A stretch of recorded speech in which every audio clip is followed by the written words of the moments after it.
Shaft. Shaft, shaft, shaft, shaft, shaft. Shaft. Shaft, shaft, shaft, shaft, shaft. I'm Samuel Jackson. I'm John Shaft. Shaft. Shaft, shaft. Here is my uncle. He's John Shaft. Shaft. Shaft. Shaft, shaft. He's not my unc. He is my dad.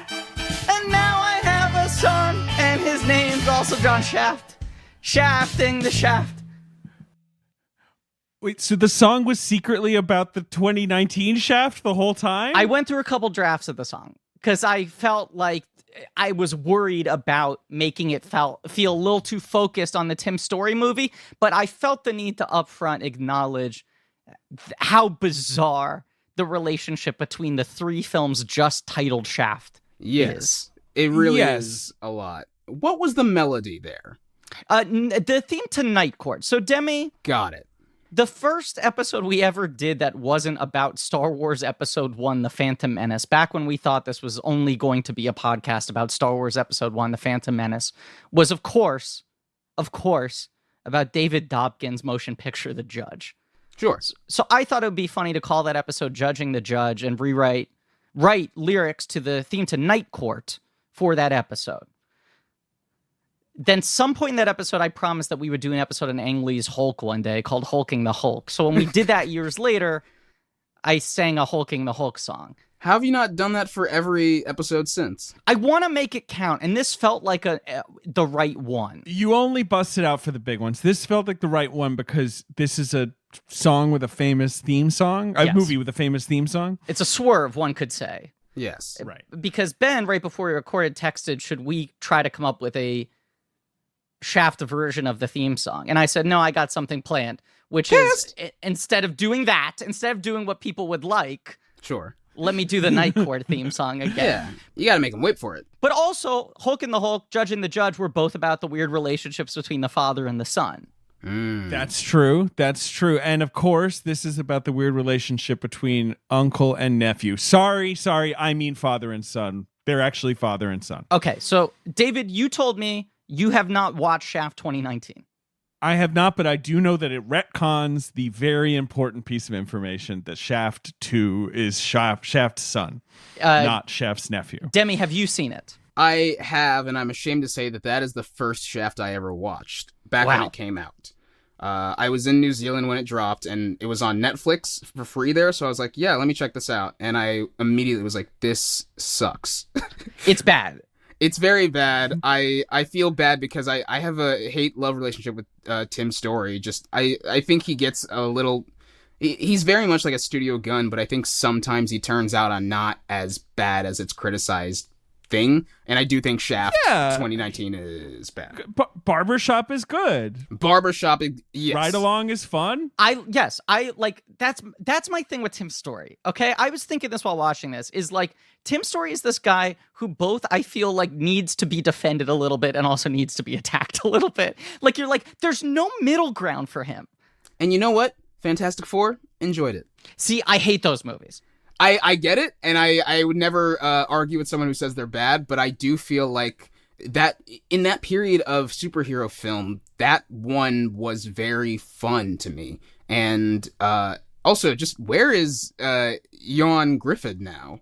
Or whatever his name is. That's just an odd thing that he got that role for those two movies. Yeah. He had a show where he's like a cop who dies at the end of every night. Oh, fuck. I believe it's the opposite. I believe it's that he never dies. He's a cop who's been alive for like 400 years. No, that is New Amsterdam, and that starred Nikolai Coster-Waldau. I remember that show. Is that what happens in New Amsterdam? That's not a doctor show? Then they did a doctor show also called New Amsterdam. Oh my God. Jesus. No. But the Jan Griffith show was called Forever. Forever. And let's see, he's a medical examiner who is studying the dead to solve the mystery of his own immortality. So he also is Thank you. Immortal. Yes. 2 immortal shows. But he was an immortal ME, Griffin. You know, like we all... yes, sure. Right. I've been watching Penn and Teller's Fool Us, which is only streaming on CW Seed. We were talking about obscure streaming services right before this. And CW Seed, in addition to having CW shows, also has shows from other networks that they don't care about. So like Forever, which was an ABC show, I think, produced by Warner Brothers, is on CW Seed. And if you watch Penn and Teller Fool Us, you'll get 18 commercial breaks to promote Forever, a show that was canceled 7 years ago and only had one season. Yeah. Are you saying Seed? Yes, it's called CW Seed.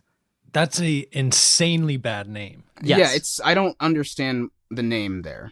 But I feel like every other net thing is like just Us Plus or Us Max, so I give them credit for just being like, we don't want to do that. It's very, very bizarre. But yes, no, Tim Story is a guy who either like surprisingly over-delivers or ruins what should be a slam dunk. Yes. And it feels like there's very little middle ground. I have not seen. He did the Tom and Jerry, right? He did the Tom and Jerry movie. How is that? Bizarre. Haven't heard good things, but I have heard it's surprisingly not enough Tom and Jerry. They fucked up. They forgot to put Tom and Jerry in it, which is, look, tiny mistake. All right, so that's a wrap on Jost. Oh, wait. We got Moretz, we got Pena, we got Jost. What are we missing? That was a mistake also. When they first screened it, they did a test screen. The title was Jost and Jerry. Sony's got the rights to Tom. We're doing the best we can. It's a workaround. Yes, Tim Story, a very, very bizarre career. Sometimes I feel like he deserves more credit. Sometimes I think he deserves more shame. But the Shaft movie is a bizarre misfire. I'm front loading this talk here because then we're going to talk about John Singleton's Shaft primarily, because this, of course, is Blank Check with Griffin and David. I'm Griffin. I'm David. And it's a podcast about filmographies, directors who have massive success early on in their careers and are given a series of blank checks to make whatever crazy passion projects they want. And sometimes those checks clear and sometimes they bounce, baby. And this is not a mini-series on the films of Tim Story. We're not ready to tell the story yet, the never-ending story. No, it's not impossible that we could do a Tim Story miniseries, right? Look, I was doing this recently. I was curious what the current rankings are of highest-grossing black directors. Coogler. See, Coogler, you would think so, just because, obviously, Black Panther is so huge. Yeah, but and Creed. Creed's big. Black Panther is humongous, but he's only done 3 movies. F. Gary Gray has him beat. F. Gary Gray has the title now. Because he did a Fast and Furious, he did a Men in Black. Right. So he did Fate of the Furious, that's $1 billion in the bank worldwide. Then he gets a Men in Black, he gets Straight Outta Compton. Like there's enough Italian Job, there are enough big movies in there, but Fate of the Furious pushed him over. Then I think Coogler's number 2 and Tim Story's number 3. Wow. Tim Story was one for a while. Which is crazy, because I think of those directors, he's probably the first one where I think a lot of people will just be like, I don't know who that is or who he's worked on. Or not the first one, but just like, I think you'd have a chance that F. Gary Gray would be like, I know who that is. Sure. I know what F. Gary Gray looks like. I don't know that I know what Tim Story looks like. Me neither. I Googled him and I'm like, oh, look, it's like a guy with glasses. He's bald, sure. Can I say he looks like John Singleton's dorky younger brother? Sure, he's bald. They're both bald men. And he's got glasses like Singleton, but he just looks very kind of like meek and quiet. But yes, it's like right. Okay, so he did Barbershop, which launches a franchise. He does 2 Think Like a Man movies. He does 2 Ride Along movies. He does 2 Fantastic Four movies. He does Taxi. He does Which I love. Hurricane Season, which does not exist, which was a post-Katrina Forrest Whitaker inspirational basketball drama that the Weinstein Company pretty much never released. And then Tom and Jerry. Like, that's a pretty fucking weird filmography. Yeah. I'm just looking at, Hurricane Season starred both Bow Wow and Lil Wayne. Yeah, it's like Lil Wayne's biggest acting role. Jeez.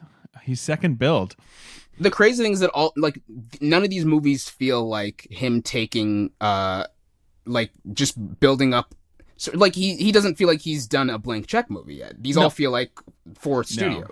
He's a studio guy. The biggest blank check he ever got was that he, I don't know, did a movie with the Silver Surfer in it or something. I just don't know where he was like, I can't I've got to do this. I've got to show people how to think like a man too. And this is a perfect bridge. And of course, joining us today to help build this bridge is our dear friend, return to the show, Demi Adejuyigbe. Hello. Writer for the Amber Ruffin Show, which people should watch on Peacock, is a great show, among many other notable credits.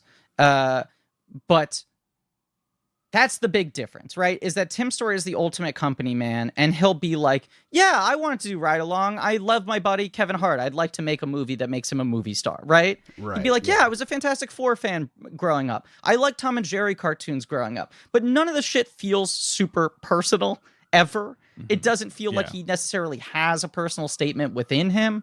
And even the Shaft remake just kind of feels like a shrug from where it's like, oh, that feels like a fun property to reboot. Yeah, which I also, I think I partially credit that to Kenya Barris, who wrote it as well, because I feel like a lot of the things he does just feels like there's not really a take here as much as it's just like, what's a new way to do this existing property? Okay, I swear to God we're going to talk about the fucking John Singleton Shaft, which I would argue is very much a passion project. Definitely. Is a bizarre case where you have a filmmaker experienced massive success early on in his career, then experienced a series of underperformers. The bloom had sort of fallen off the rose for him. He did something that's on its face was like, here's a guy trying to rebound commercially with an obvious slam dunk studio movie, but it was actually as much a passion project for him as any of his earlier films. That is true.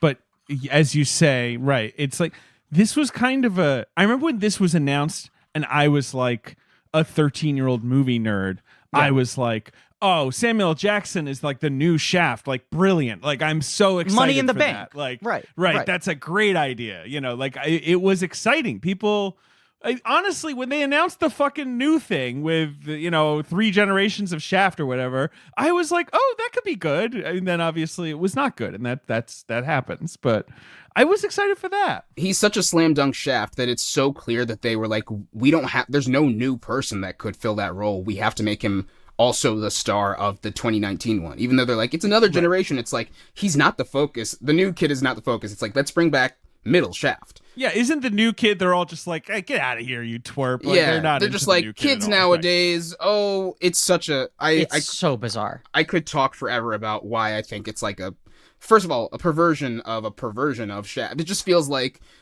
someone, just like 3 levels, like a story you heard from someone who heard a story about Shaft, and then they wrote a movie based on that. It's just off. I have more thoughts I want to share in that movie. I think we should put a pin in it and come back to it post Singleton talk, because there is a lot of context for this middle Shaft entry. But I just want to say, before we go into this, just because you mentioned it, Demi, and I've been thinking about this a lot recently, okay? Is Kenya Barris one of these guys who is like a pseudonym for a writer's room of 15 people? Like, I know there is literally a Kenya Barris, but is there also like a Voltron? Is it a Hans Zimmer scenario? Right. Is there a Hans Zimmer? Is there like a ghost kitchen of Kenya Barris's? Because you look at his career, right? He is like a TV vet, right? He's writing on all these shows, and like, but kind of like, okay, he writes for The Game, Are We There Yet? Girlfriends, Soul Food, the TV show. He created America's Next Top Model, which I always forget. Yeah, that's wild. That it was his idea. That is wild. But then 2016, okay, from 2016 on, and he's already created and is show running Blackish at this point, and over this time, he also expands to mixed-ish, grown-ish, what have you, right? Right. 2016, Barbershop, The Next Cut. 2017, Girls Trip. 2019, Shaft. 2020, The Witches. 2021, Coming to America. Announces the showrunner on the Cheaper by the Dozen Disney Plus reboot with Gabrielle Union and Zach Braff. I also want to point out that he is not the sole writer of any of those movies. He's a shared credits guy for these things. So they bring him in for reboots, revivals, things like that. And very often it feels like the other person he shares the credit with is someone who is on the writing staff of one of his shows. And it feels like he comes in, gives the pitch, and it's like the take is the new Shaft is a pussy and his dad's got to teach him how to man up. And they're like, great, $500 million. And then he passes it over to someone on his writer's I feel side. like that's exactly what happens. Right? He acts as the showrunner for these movies in that, like, they have other people doing, like, writing on it, but then he comes in and is like, all right, I'll give you notes on this, and what if we do this here? And it's like, you're just doing punch-up on this movie. But Yes, absolutely. Yeah. And we have to talk about Shaft, but I have not yet seen Coming to America. Neither have I. I have seen it. I've been meaning to watch it. I know that I know that the original writers already also worked on it, like Blaustein and Sheffield or whatever. But I remember reading an interview with Eddie Murphy, because I found out that the premise is that he has like a daughter or a son. He has a son, right? He has both. That's every reboot. Right, but he has like a son in America. David, the premise of the movie is he has only daughters, which means he will not be able to pass his kingdom on. Sure, right. So he wants his daughter to marry some shitty guy, and then they find he had a bastard love child with Leslie Jones one night when she essentially date raped him. This is the premise of the movie. Right. This is the thing. I have seen Coming to America many times. It's a movie I like, and I was like, Great film. Wait, why? How does he have a son? I've seen that movie. He's very kind of chaste and quiet in Coming to America. Like, and then I read some interview with Eddie Murphy where he was like, yeah, like we weren't sure how to do a sequel. And then someone wrote the script where it's like, oh, but he actually secretly had a one-night stand. And that really unlocked the story for us. And I'm like, it did? That unlocked the story? No. That means this is the best take we had. And right, that's what it sounded like to me. It was like, oh, okay. The other thing I saw him say in an interview that unlocked the story for him was he was like, well, I was like so chaste and like virginal in that original movie. I didn't know how we could possibly justify that there was some conception that you didn't see. And then he was like, and then I saw The Irishman. And I was like, the technology is there. We can shoot a new scene. And there is a new scene in Coming to America, where I swear to God, it is maybe the best use of de-aging technology I've ever seen. Like, the scene is bad, but the technology, they finally cracked it. It's perfect. Oh, I wonder if that movie was Eddie Murphy going like, I can play characters again. I can play all sorts of, not as much makeup. I can just be like de-aged. Oh, like he sees The Irishman and he's like, oh, I can do that instead of sit in a chair for Norbit 6 2, hours. let's go. Hey, I would watch it. I will say he does the deep makeup again. Like, he does go for it. He plays the old Jew at the barber shop. He plays the sexual hot chocolate guy. Right. Like, I don't know. That movie is interesting. Is the better version of what the 2019 Shaft is trying to do, but has similar weird Kenya Barris, let me reboot your property with millennials fingerprints on it. But Shaft is, I just think this is an important stat that does not get discussed that much. Shaft is obviously, it's Ernest Tidyman, right? Writes a book, Shaft, about a sort of street level, man of the people, private detective. Yeah, Ernest Tidyman, like, he's like, he wrote The French Connection, obviously. He's like a gritty crime novelist. He was like a crime reporter. He knows how this shit works. He gets hired to do French Connection off of the Shaft book. And then he sort of becomes like a little empire in and of himself. He starts producing the movies more. He becomes sort of like a developer of these things and combining sort of true life with fictionalization. But a key detail, Shaft in the book is white. In the first Shaft book, Shaft is white. Really? He goes on. Yes. He goes on to write many more Shaft books in the wake of the films, and then Shaft becomes definitively as a character the New York City African-American private detective. That is fascinating. But at the very least, Shaft's ethnicity is not defined in the original book. And I know for a fact that when they first optioned the book to make into a film, it was not intended to be a black character. That's so crazy because it's like so down to the DNA that like Shaft is black that it feels like the story it couldn't happen with a white character. So I'm just like, what did they change? That's why I bring this up, because you look at the original Shaft and you're just sort of like, well, what movie is there if this guy is white? Right? Yeah, it's just like it just it's feels just a guy like who doesn't like cops. It's a crime movie. It's like Sure. it's just Yeah. like the mob. He's got to Right. deal with like it's such a marginal programmer at that point. Like I think Tidy Man sort of talks a lot about how he kind of had a very unpretentious approach to how to make engaging text and make these things like jump off the page and whatever. But you look at the meat and potatoes of the story of Shaft, and there's not a lot there without that interesting element, right? No. Of just like, this is kind of the first black cop you're seeing in a movie like this. And, his weird relationship between the authorities and the people on the street and what have you. Which I think is handled very deftly and like smartly in Shaft 1971. But the thing I have not been able to nail down is the timeline of whether they hire Gordon Parks first and then he has the decision to cast Shaft with a black actor, or if it was the other way around. Melvin Van Peebles had always taken credit for it because Sweet Sweetback comes out in 1970, and he said like that movie was so big that then at the last second they decided to make Shaft black, which is not the case. Well, it kicks off the blaxploitation sort of trend in conjunction with Shaft, but I feel Right. like because they sort of came out around the same time, I have to imagine that it was like either I also can't imagine a studio hiring a black director to tell a black story at that time, like Caring. Right. So I can imagine they hired Right. someone, and then Gordon Parks was like, what if it's this? And they were like, yeah, whatever.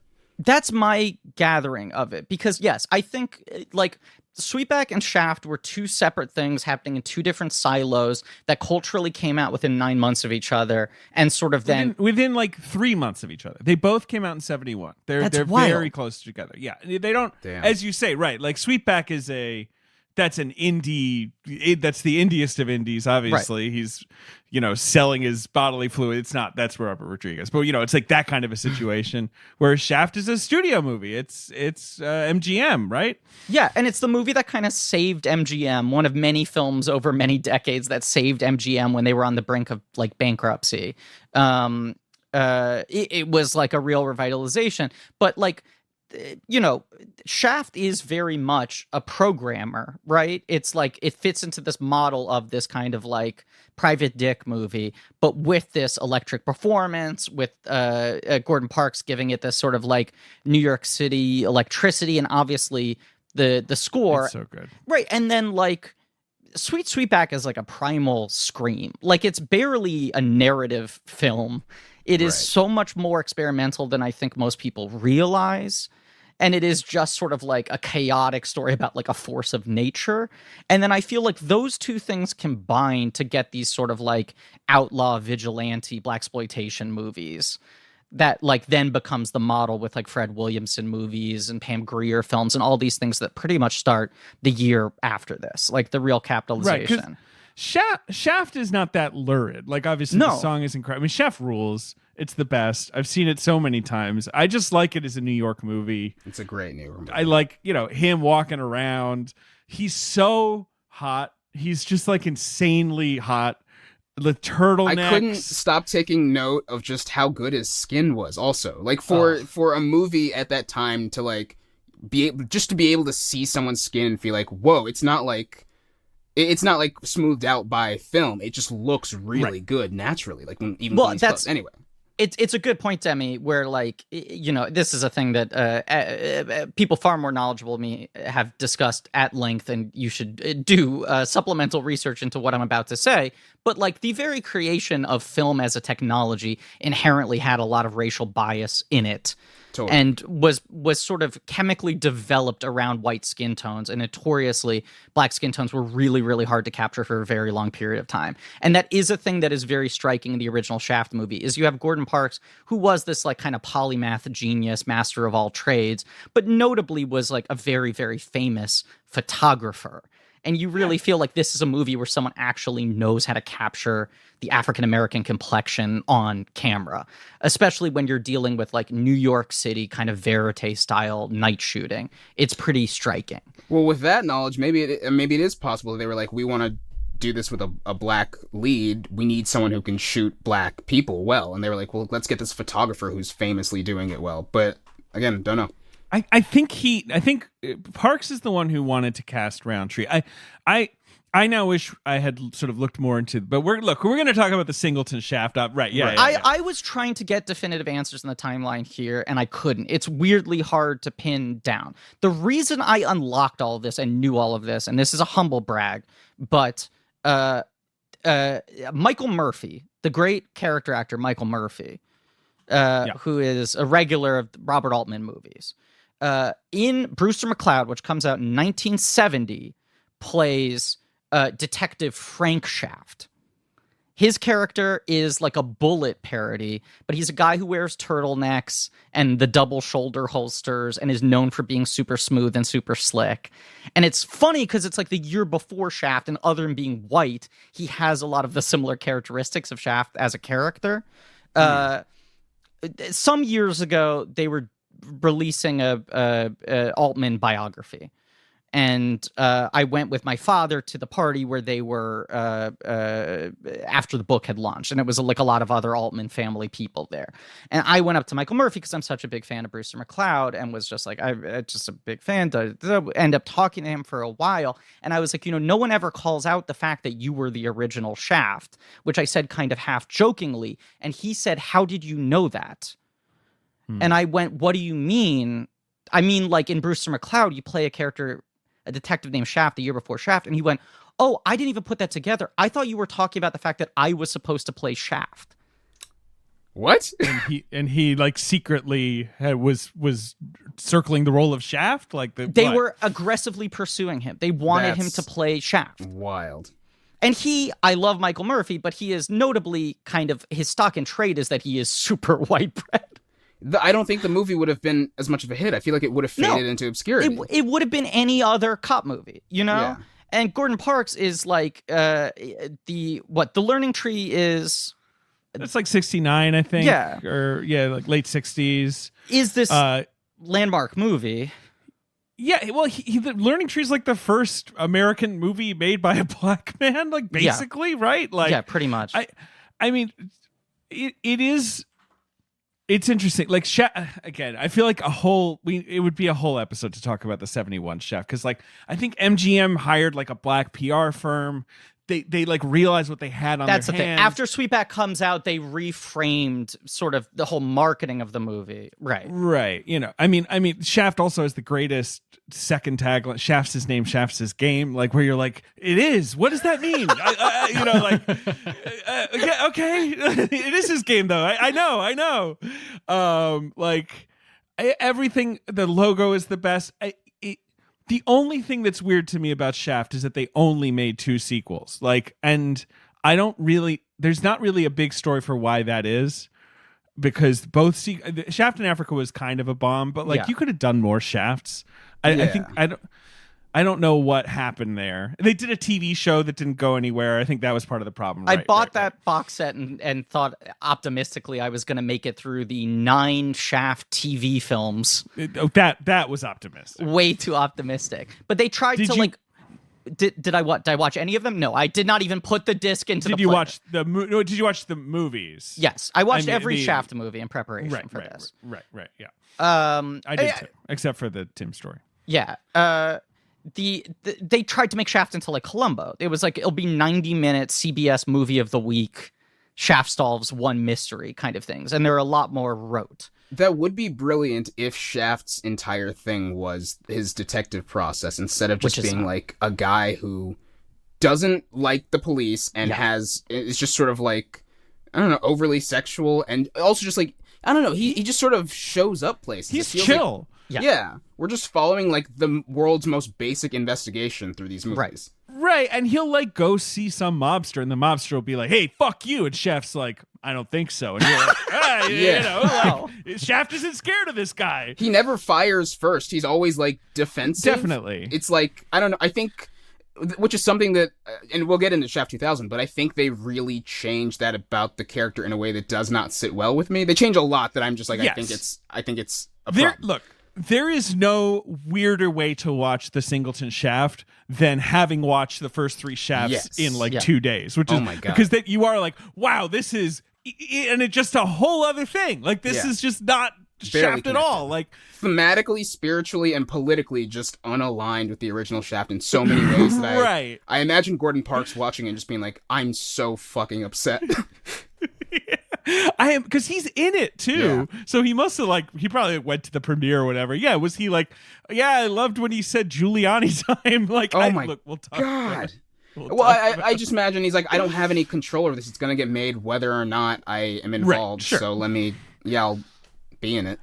That's, I mean, the other weird thing I just always think is such an interesting stat is Gordon Parks Jr. directs Superfly the following year. Really? Yeah. His son directed Superfly, which then becomes the template for, I think, what most people think of for blaxploitation movies. And like Shaft. Right, like Shaft and Sweetback combine to equal Superfly, which then becomes the movie that everyone else is copying. I feel like the cultural sort of like understanding of Shaft for right now feels so much more like Superfly. I feel like a lot of people are like, Shaft is a guy who smacks around his women. It's like, no, he doesn't. Right. And like dresses like, crazy and has like wacky outfits. It's like, no, Shaft just like wears turtlenecks and goes to the bar. He's just cool. He's so chill. Yeah, and when he has sex with someone, it's chill because everything he does is chill. He's a chill guy. If he walks into like Fifth Avenue, cars slow down because he's walking. Yeah. So relax. He doesn't yell at the cars. They just slow down around him. That's the weirdest thing about the whole Shaft legacy, which I've been trying to build up to, is it feels like Shaft 2019, but in particular Shaft 2000, which is what we're ostensibly talking about today, are movies that are like sequels to the cultural reputation of Shaft more than actual Shaft. Because what Shaft has become sort of so abstract over decades, where you're like, this first movie is this movie where the combination of the right director casting like a great Discovery movie star and then getting the coolest person to do the soundtrack turns it into something different than what it is on paper, right? But it is somewhat alarming watching the original Shaft and being like, oh, this is in its very nature a pretty straightforward crime movie. It is not as flashy as in your mind you think it is because of what Shaft has come to represent. I think it's because this movie is it created a vibe. It didn't sort of like coast on a vibe. It starts the blaxploitation genre. It has like a soundtrack, a look, and just a marketing sort of thing that you feel like is so iconic now. But back then it's just sort of like we just created it out of nothing. And it's wild to think of a movie being so like based on nothing, that even though it's like it's an adaptation of this book, but it's also just like everything about it that stands out is so original that it just feels like you don't have an idea of, you think of Shaft and you're not thinking of it as Shaft. It's like Shaft is kind of like this plus this. You're like, Shaft is Shaft. And so that just gets perverted in your mind as to like, well, now what I remember of Shaft, because it's like seeing an original painting for the first time and then trying to describe the painting without comparing it to anything else. You just kind of go like, I'm going to make up what I kind of think I have to describe it as. Right. And David, sorry. No, I just remember the trailer for Shaft 2000 dropping. And he says, it's my duty to please that booty and things like that. And I, as a teenager, I was like, yes, this is Shaft's energy. Right. I haven't seen Shaft, but I assume he's just someone who talks in classic Shaft. Like, I'm fucking 10 years old, 11 years old, and I was like, that's the Shaft I know and love. And my dad was like, you haven't seen Shaft. You've seen like fucking like Maniacs parody Shaft. And like, I think there's things that but like 70s Shaft, yes, Isaac Hayes does sing a whole song about how cool he is. That won the Oscar. That won an Oscar, and it's an iconic performance at the Academy Awards, and it's deserved. But like, I feel like if John Shaft saw Isaac Hayes do that number, he'd be like, ah, that's cool. Like, he would not have a big reaction to it. He might be a little embarrassed. Yeah, just be like, right on. Yeah, I think he'd be like, I don't need all that flash. Let's take it easy. Yeah. It's like Richard Roundtree has such a casual command of the screen. That is the thing that makes him so cool. And he also has the command anytime he walks into a room, but he's not overzealous in any way. Now, and Demi, sort of as you were saying, like everything that made Shaft so kind of culturally impactful feels like it happened organically, right? Like it was all these different things developing at different ways that all came together and like made this big splash. But what we think of as Shaft was sort of codified by everyone imitating Shaft. And even to a degree also more the Shaft sequels than actual Shaft. And it's like, I think the Shaft sequels feel a little burdened by like, are we making a second Shaft movie, or are we making what now Shaft feels like it needs to respond to? Right. Are we adapting a meme? Right. Especially the Roundtree sequels, they're more James Bondy. They have more sex. They have more montage. They have more like costume changes and stuff. Like they're trying to be more what you're talking about. Bring, bring, bring. Oh, the phone, the telephone. Okay.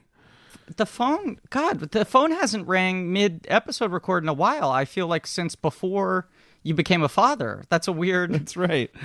We should stop talking about it. I'll pick up the phone. Hello, click. Oh, so it's a phone call from my favorite friend. Your favorite friend? Wait a second. Hold okay. the phone. No, right, David, all right. literally hold the phone. Like cover the mouthpiece of the phone for a second. My favorite friend who calls on the phone to interrupt episodes. Not my favorite friend of all time. Okay, good. Because I was going to pull rank here for a second and say, like, let's remember who you host a podcast with and who you don't, okay? But no, I'm referring to the Cineast cow who's being very polite and not mooing again. But now the Cineast cow, unless you're here to talk about something else, I think you're here to talk about a movie. I mean, let's ask. Who are you talking about? You have to ask. You're the one who has the phone. I am. Yeah. Who are you here to talk to me about today, Cineast cow? Brooklyn. No, Oh, come no, on. she's sticking out her tongue and shaking her head. She's here to talk about movie. She's here to talk about Mubi. This episode is brought to you by Mubi. It's a curated streaming service that shows exceptional films from around the globe, and every day they premiere a new film. And Griffin, We're talking iconic directors, emerging auteurs. There's something always new to discover. What were you about to tell me about Mubi? there are some bangers I know. on Mubi right now. I know. I'm looking here. This is what I'm getting on the homepage, and I don't know how much the homepage is like algorithm curated to pop with things that I like, but boy, is it doing that right now. Right now, it says film of the day. I'm seeing Barbara, the Kristen Petzold movie.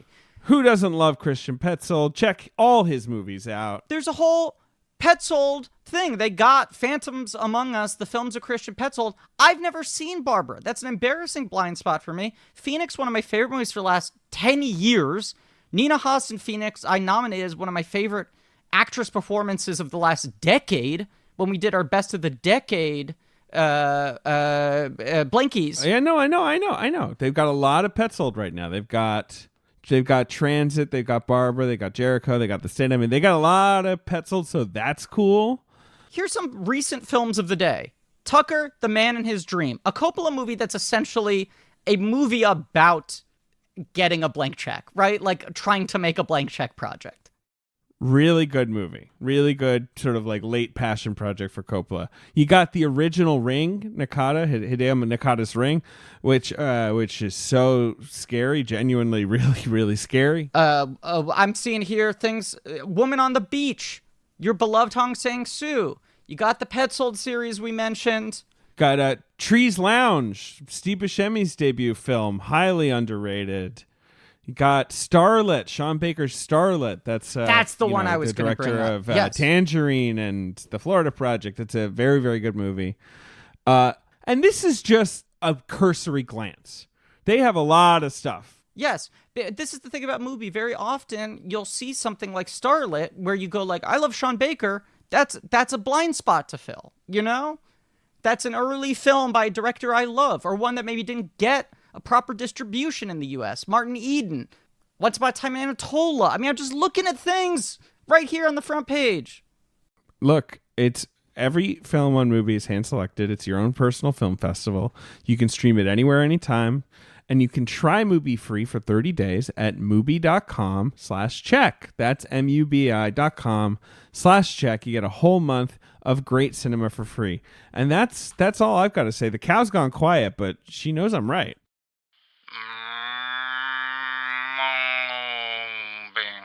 I love Mubi. I just re-upped my Mubi. I got to be honest with you guys. They probably could be giving it to me for free. And I just paid them. I don't care. They're great. Dead Pigs, the Kathy Yan film. That's another one. Yeah. Oh yeah, the The director of Kathy Birds of Yan Prey. movie, Dead Pigs, which they bought. It had been unavailable for years. Anyway, yeah, re-up your movie. Movie. The round. Look, let's talk about John Singleton's Shaft. Okay, we got so it. Let's this is the line I'm drawing. So Singleton, I was reading a lot of articles from when this movie was getting announced, when it was being developed, when it was coming out. There was like so much press hullabaloo around this movie. I think because Singleton was seen as sort of like the golden child who had sort of lost his way. Is this his chance to like reclaim the culture? And this is really like Samuel Jackson's first time being the lead of a big studio movie after being like such a fucking dependable player for the 90s, right? Yeah. Like just essentially owning the 90s. He like when he's a lead before then, it's like The Negotiator or Sphere or The Long Kiss Goodnight or he's a dual lead with someone else, like Die Hard with a Vengeance. Yeah, Pulp Fiction. Yeah, like Rules of Engagement. That's not. I'm like looking through his. Obviously, he's sort of the secret. He's like presented kind of as the lead of Deep Blue Sea, but obviously he's not, because he gets eaten by a shark. Spoiler alert for Deep Blue Sea. Yeah, that's it. He's the lead of Jackie Brown. That's an ensemble movie. Yes. He really hasn't had a Samuel L. Jackson is title movie.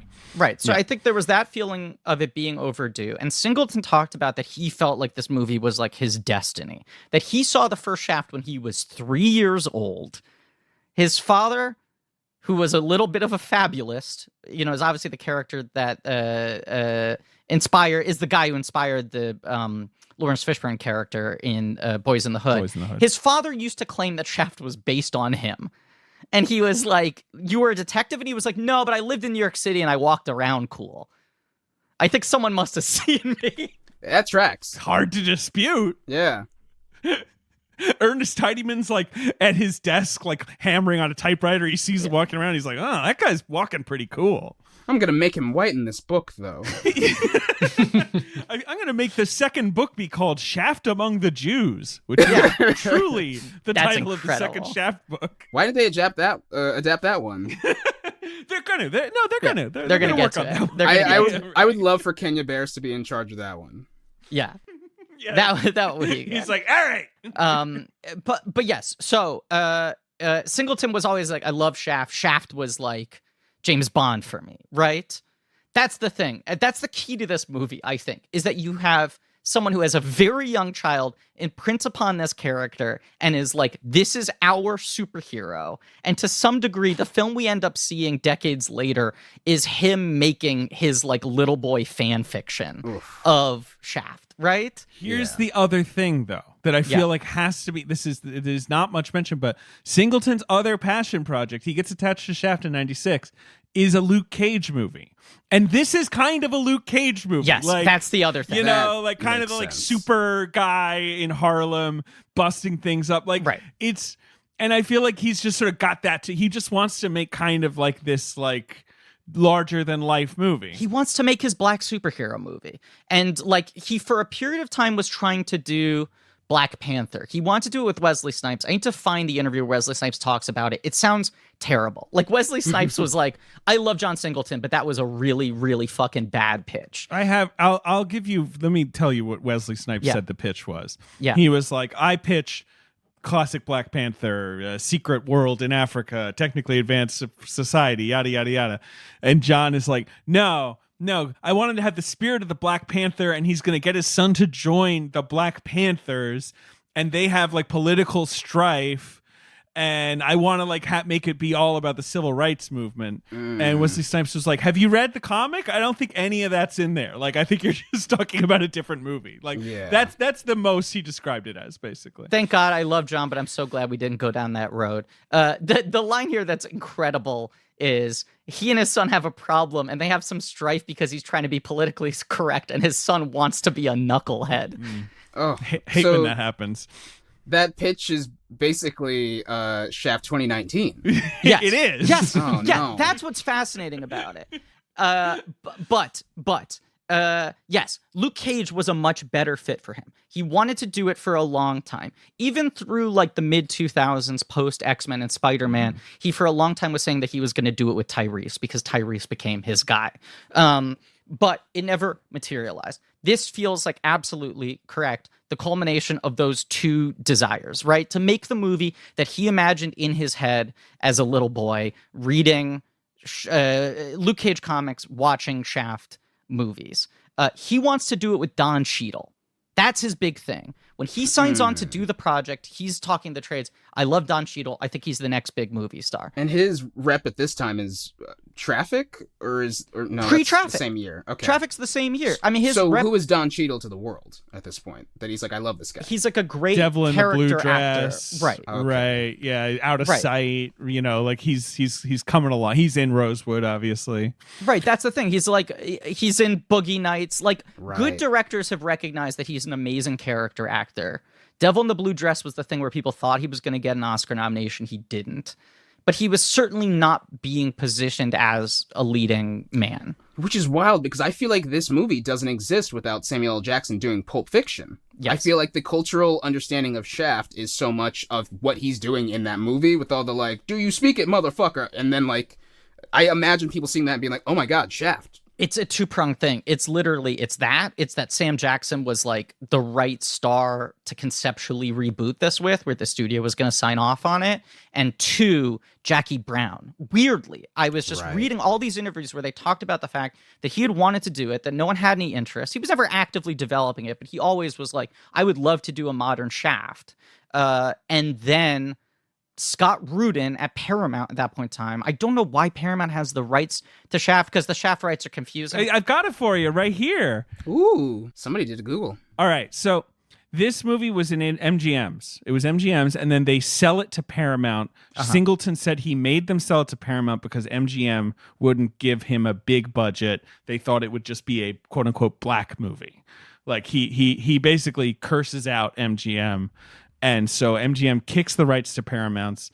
That's when Scott Rudin comes aboard in 1997. And let's say Scott Rudin, a notorious monster, at that point in time is just kind of the biggest producer in the overall deal at Paramount. So like any top priority movie at Paramount, he's going to put his claws into, which means this was really seen as potential for a huge franchise for them. Yeah, and I think like initially he held auditions at the Apollo Theater for like he wanted an unknown at some point. Like there was some big event he did where he was like, I'm going to cast the new Shaft, but then Sam Jackson comes aboard. Right. And like that feels like the studio being like, well, wait a second. No, like let's like make this a big movie. The other thing I read, there's a Shane Salerno who co-wrote the original script for this. The guy who did Armageddon. And is now writing like Avatar 5, The Seed Bearer, or whichever one. But he wrote a long, eulogy for Singleton when he passed away a couple of years ago. He said that at one point Singleton was really into the idea of it being Will Smith and Lauryn Hill. Right. He definitely wanted Lauryn Hill to play Shaft's like sister. I think he wanted Lauryn Hill to play the Vanessa Williams character. But this is the other thing. His original pitch was he very much wanted it to be the two generations of Shaft. He wanted the whole movie to be the two of them together. Yeah. So I think he wanted a younger Shaft originally. He wanted someone in the Will Smith, Don Cheadle age range. And Rudin and Paramount were like, we don't want the fucking old guy Shaft. Make that a cameo. You can sprinkle him in there a little bit. Let's make this a vehicle for someone to be a fucking movie star. And Sam Jackson obviously has just had this dominant 90s. But the other thing is that, like, even though Jackie Brown underperformed, it sort of launched a blaxploitation sort of like reclamation project, especially with like Pam Grier being put back in movies again. Yeah. And just the vibe, even though that movie is not ostensibly a blaxploitation pastiche fully, that then they were like, oh, you could do like Shaft, but make it like Jackie Brown. Well, if you're going to do that, just get the Tarantino guy. Get Sam Jackson. Absolutely. Yes. That, I mean, they also had like a Cleopatra Jones remake setup. They had a Superfly remake setup. They never happened. I know they eventually did Superfly like a couple of years ago, but like I think Hollywood at the time was like, yeah, let's do remakes of all this stuff. And also the 90s were obviously things run on this 20-year cycle. The 90s were when there was this big 70s nostalgia wave, and you get things like the Brady Bunch movie, and you start getting like 70s TV show adaptations and all that sort of shit. Which is so strange because it's them trying to capitalize on the success of these things that were all based so much on vibe, and then being like, well, let's get rid of the vibe. Right. It just I don't know. They sort of like make a new metal Shaft, and I'm just like, I don't know what people are supposed to think of this. I mean, there's a really irascible Singleton piece. I need to figure out which one it is. I have it somewhere in my tabs here, but where he's talking about like all the rumors that had spread around the movie at this point, and the fact that they only let him, like the fact this movie is only getting greenlit because of the Tarantino like buzz. And he was like, they kept on telling me to do the Tarantino thing. And I'm like, that motherfucker writes movies from outside the fishbowl. I'm in the fishbowl. And yet, I feel like this movie, if you did not tell me John Singleton wrote this, wrote, I guess, and directed, there's no way I would have guessed it. Because I guess my cultural understanding of John Singleton is someone who is so much more, just has things to say about the way the interplay between black people and the police. And this movie feels like it fumbles it in a way that I'm just like, no, this was a movie made by a white guy, which is awful to say because he's not a white guy. But I'm just like, I think the difference between what is Luke Cage would have been and what this is the police aspect of it. And I think that's where it becomes a thing where I'm just like, what is Shaft doing? Making him a cop is a strange decision. And obviously he retires from the police like halfway through the movie. Twice. And by the so many times. And he does throw his badge at a judge, but like he retires from the police in the same way that the jerk says he only needs one more object before he can leave. But like by the end of the movie, he's kind of Shaft, like the Shaft we know and love, right? He's going to be a private dick. It's a weird origin story for a 55-year-old man. And it's like, he retires, but still keeps a fondness for the police and like their tactics, and has like a they nod at each rapport other with like the good cop with Vanessa, and has this one. Right. He has this one line where he says like one more for the road in reference to him using like extrajudicial brutality to get information. I'm like, so you're admitting that cops do this, but you're doing it in a way where it's like, and that's fine. I think I like this movie a lot more than you guys do, although I obviously acknowledge that it's deeply flawed. I'm mixed on this movie. It's very watchable. I think it's really, really fucking watchable. And there are things I find very interesting in it, but that is the fundamental issue of the movie, is Shaft's relationship to these institutions. Yes. Which it feels like goes against everything that Shaft was originally about, was like, he's kind of this guy who's stuck in between these two worlds. Yes. And there's, okay, let me just plainly say, I think it's extremely watchable, but I think the like themes and whatnot in this movie do make it, like, my first response upon finishing it was, I think this movie is evil. But like mostly because like in the original Shaft, there is an entire scene about how Shaft would rather work with drug dealers than with the police because they are both treated in the same way. And he's like, no, I am not.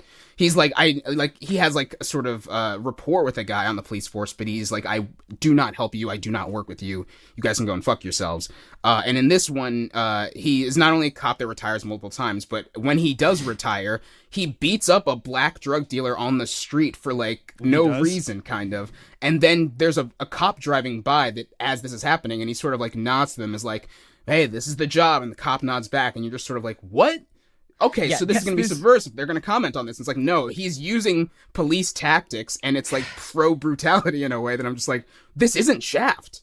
That scene is so bizarre because Singleton makes such a moment out of it. He goes to these extreme close-ups of their eyes as they're giving the nod to each other. Right, and it's like, he clearly does want to call out the weird interplay of this moment, but he doesn't really want to dig into it. That Shaft is essentially weaponizing the systemic racism of the institution to get away with beating the shit out of a suspect. Yes. By getting the white cops to approve because they're like, well, we feel the same way.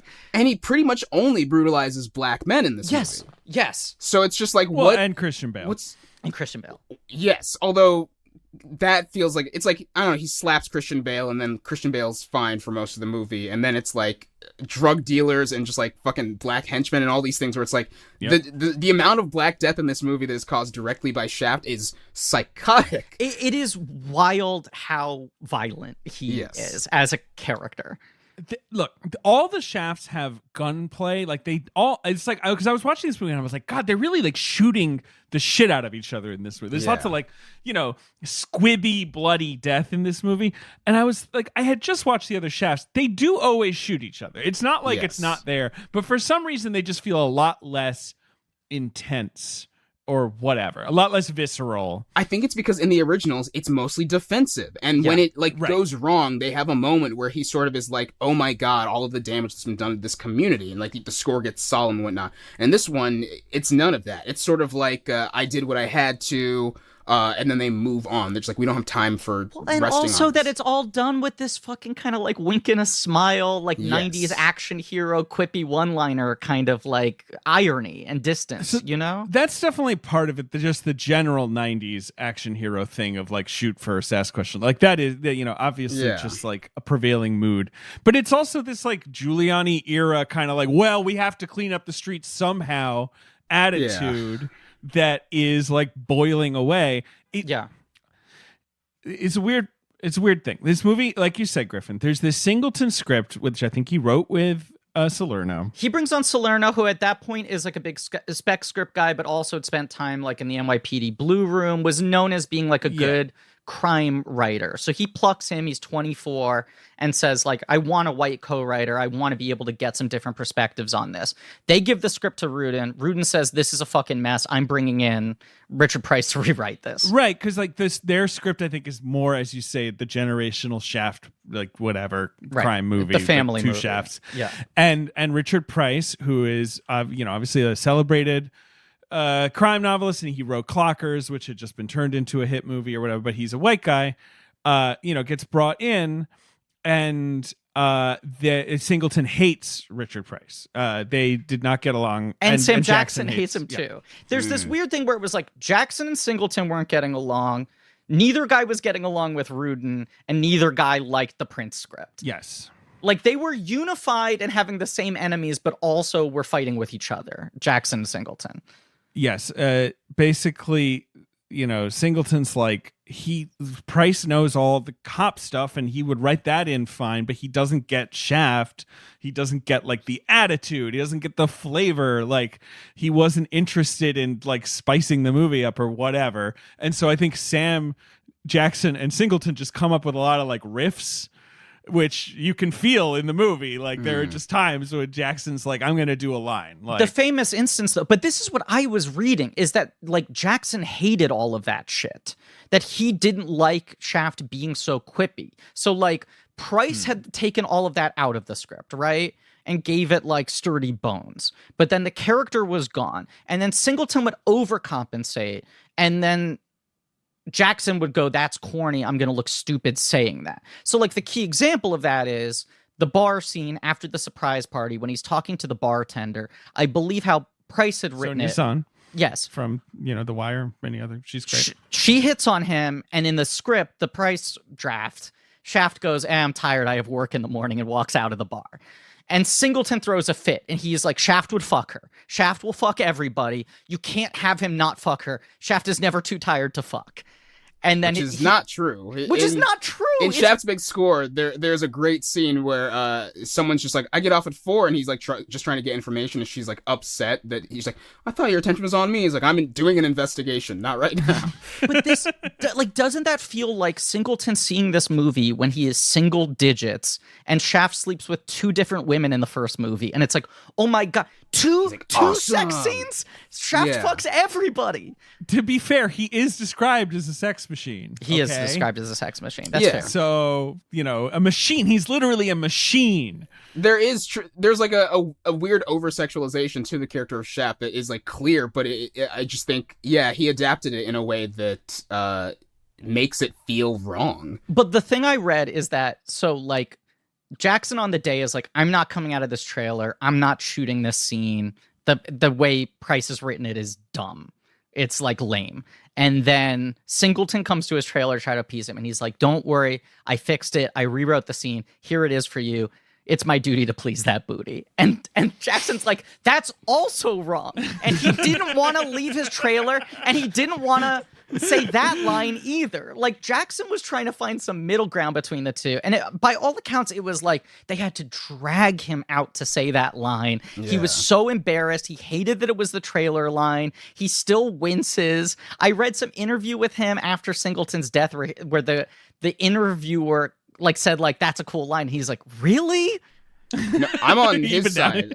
I think it is such a tonal, like, it's a scene that feels like you should cut it out. Yes. Like they were just like, well, Shaft is horny. We need him to be horny. Him flirting with the bartender is just fine. Him saying that, it's like, I want her to like turn to the camera and be like, wait, are you being filmed right now? Like, right. Why did you just say that? It's like, did you write that? Were you writing that in that other room before you came here? Right. He pretty much like wiggles his eyebrows at the camera. Like, it's... I mean, here's the thing. There's all these quotes. Like, it boils down to John Singleton, Scott Rudin, Samuel L. Jackson, Richard Price all had tension with each other in various directions. You have a lot of people with, like sort of input on this movie who have a lot of influence who are all disagreeing with each other. Mm-hmm. Post-production was a nightmare, apparently, like, because Rudin is like breathing down people's necks. Here's a Richard Roundtree quote. I will say, we were just defending that Shaft is not that horny, and Richard Roundtree told the National Post he doesn't have any sex. Like he was mad that there wasn't more sex. Oh my god! It is wild that the opening credits sequence is just this James Bond style, but it's not Samuel Jackson. Very odd. What? Okay, what the fuck is that? It was... It's so weird. They added it like months later, and he was off shooting one of 18 movies Sam Jackson probably shot that year. So it's just a woman and some body double who you can tell is not Samuel Jackson. Yes. So you're watching it and you're like, is this supposed to be Shaft? Or am I just watching two strangers have sex? Let's get into the movie, because the credits, like... The opening credits to the original Shaft are a top 10 of all time opening sequence in a film. I actually like both of the Roundtree sequels. Neither of them have the Isaac Hayes song as the opening, and the Big Score one is very good though. The song on the Big Score, the Big Score music is so cool. So good. And the song is fun. But let's also acknowledge once again, like talking about how it's kind of skewed everyone's memory of the original Shaft is, or just from osmosis what they think it is. The awesome opening credit sequence of the original Shaft is that super fucking cool logo, and then just shots of him walking down a real New York City street. Around. There's no crazy stylized, like... That's the thing. And like, I don't know who made the decision on these opening credits, but they're like, okay, the theme song is back, and you're like, oh yeah, cool. And they're like, Money in the Bank. Right. So how about like a sex montage over police siren lights? Right. And I'm like, well, why would that? I don't know. Is he in the car? Why? Just right off the bat being like, that's not. Yeah. Yeah. Just, it feels like that was added because of the whole, like, this, there's not enough sex in this thing, in this movie. But it immediately sets a tone of like, okay, this is going to be a sexy movie. And then, the first scene, you're like, what the fuck? Why would you do these back to back? And then, right, and then the first scene is this sequence that is kind of a fun, opening to a mystery, to a cop movie, right? Like, it's like, okay, there's been this assault. Mekhi Phifer is lying there dead. Christian Bale, like, what happened here? Toni Collette is the waitress. Like, by the way, my first thought was, did he literally call Mekhi Phifer and ask him to show up and just lie on the street? Like, before they cut to the flashback, I was like, that's a big favor to cash in. I was like, oh, he must have not been anyone at this point, but... No, but he would been in Clockers. He'd been in, like, Soul Food. He'd been in, what's it called? He's in I Still Know What You Did Last Summer. Yes. Right? He's in the second one. But I am immediately like, why is Shaft here? Like, Shaft's not a murder, a homicide detective. Right. Like, this is the first sign that they might have miscalculated this movie a little bit. Mm-hmm. There's a lot of signs in that scene where I'm like, oh, I think things are off here. Like, there's a moment where he looks at Toni Collette, and I'm just like, oh no, is Shaft gonna fuck Toni Collette? Is that why she's here? But I will say this, like, this is what I do like about this movie. I do like the central mystery of this film. And especially, like, in relation to watching the other Shaft movies and a lot of movies of this ilk, you know, even in all three eras we're talking about here, right? Like, the 2010s, the 2000s, the 70s, where it's like the kind of overcomplicated web of figuring out how to follow the chain and who's actually at the top and what's the thing they're actually trying to do. I like that it's a very kind of like human crime at the center of it. And the thing he's trying to solve is like systemic rot. You know, I do like that.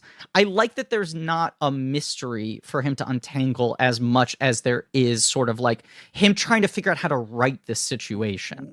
We know who did it. Right. Yeah, go ahead, Dan. I was going to say, I wish that there was more of a mystery, because I think the way that they handle the rot isn't very good.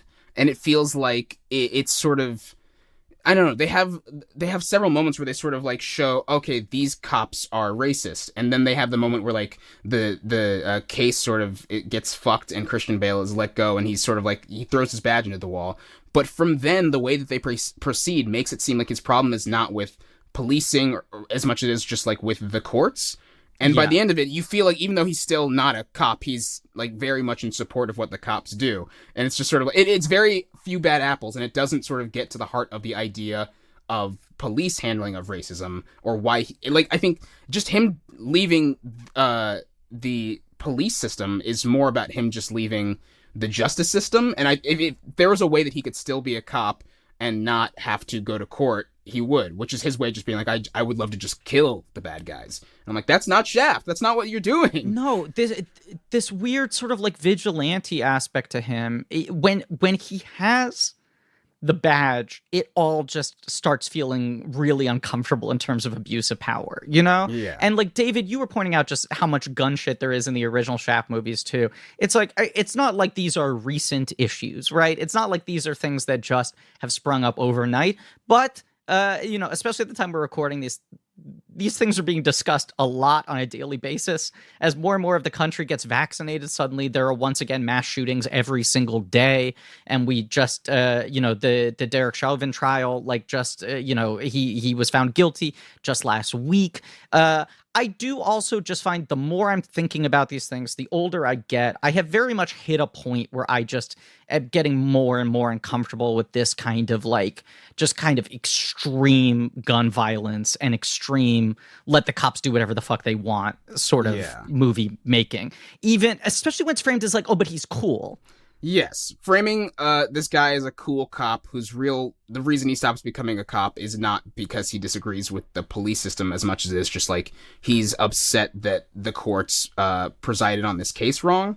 Because then I'm like, well, then that's not you being, that's still sort of an abuse of power of you being like, I like the justice system only insofar as I can use it. So like when I can go out to the streets and beat up a guy and say shit like lawyers are for punetas, or like abusing his power to punish criminals as he sees fit, I'm like, then you aren't like you like, that's the thing that I'm like, okay, you're dig kind into of the that problem. Yeah. Yes. Or you're parallel to the issues. I also feel like you're right that it's weird that the ire of this movie is like, well, this kid's so rich and his dad's so well connected that they're going to be able to hire good lawyers and get him off. And also the like, well, they're bad apples everywhere. But almost every cop he deals with is a bad apple. He is also a bad apple.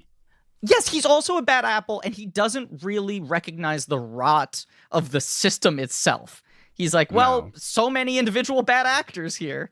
The main thing that Christian Bale has against to get off is that Shaft punches him in the face at the crime scene, which is not police procedure. Not that I am a defender of all forms, but like he literally brutalizes him at the crime scene. This is a little bit on you, John Shaft. I really didn't like that moment because I was just like, that is so like. That's so obviously the thing that they should dig into, and like also just immediately makes you go like, well, I guess Bale does sort of have a defense in that. And like, just I think even just using it as like the way that the case goes when like a black cop punches a white guy versus a cop at all punching a black person, and just like how just there's so many different things in this movie where it's like if they had dug into that would be interesting. There's one line where a cop says something to Shaft like, "How about you pick a color, black or blue?" And I was like, okay, let's follow that, and it was just like someone wrote a fun line, and then we're like, all right, now move on. Right. He has a quippy comeback. He says, "How about I make you both?" Like it just becomes another way for him to threaten someone and show how powerful he is. Yeah. I do think like I would love to read what the original Salerno Singleton draft is, because I wonder if there was an angrier, more coherent, more political movie here that Rudin was just like, make this a summer blockbuster, just make about him cool. a badass, right?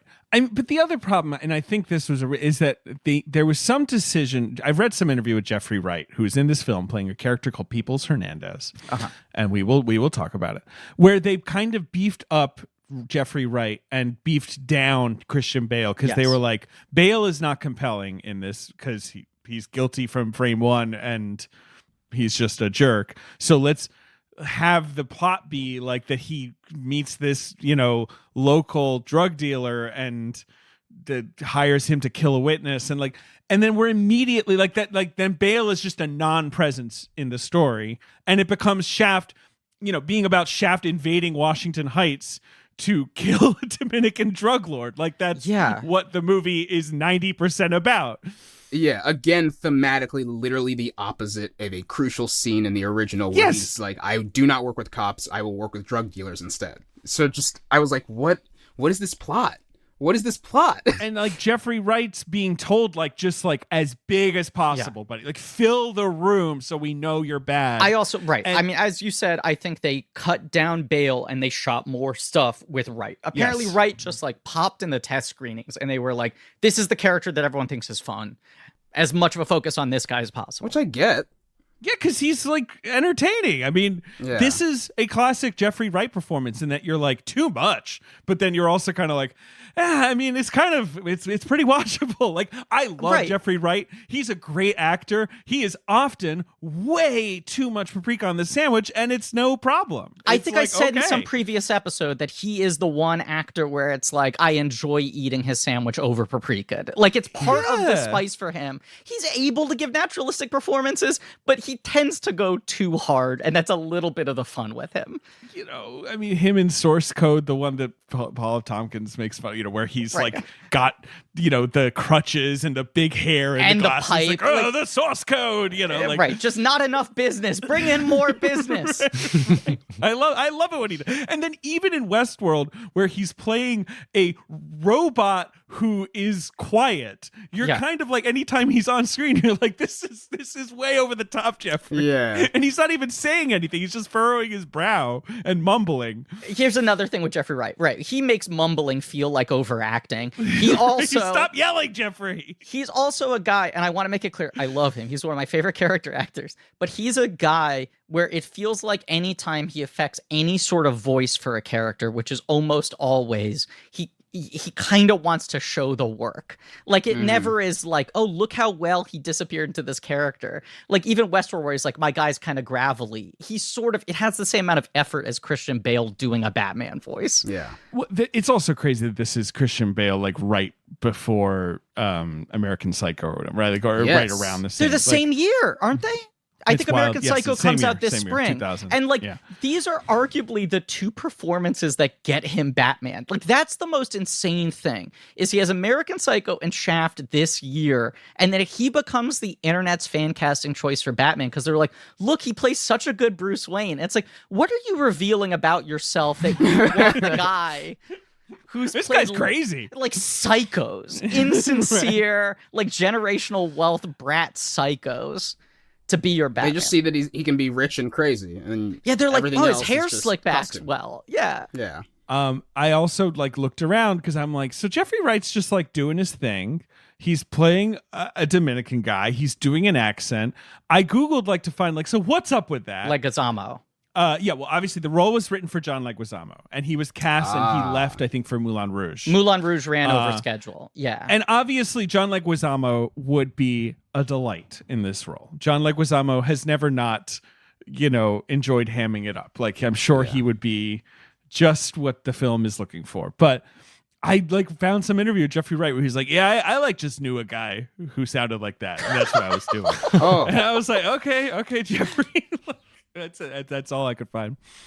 I recently rewatched Game Night, and Jeffrey Wright has a small role in that. And even in that, he's playing very funny in Game Night. He's so funny, but he's playing an actor, and so he overacts the scene. And then even when it drops down, he's sort of overacting in a different level, and you sort of get the tiers of how his overacting works in his brain, where it's just like, all right, overact, bad. Now overact the Jeffrey Wright way, and it's so interesting to see that, and then also watch something like this.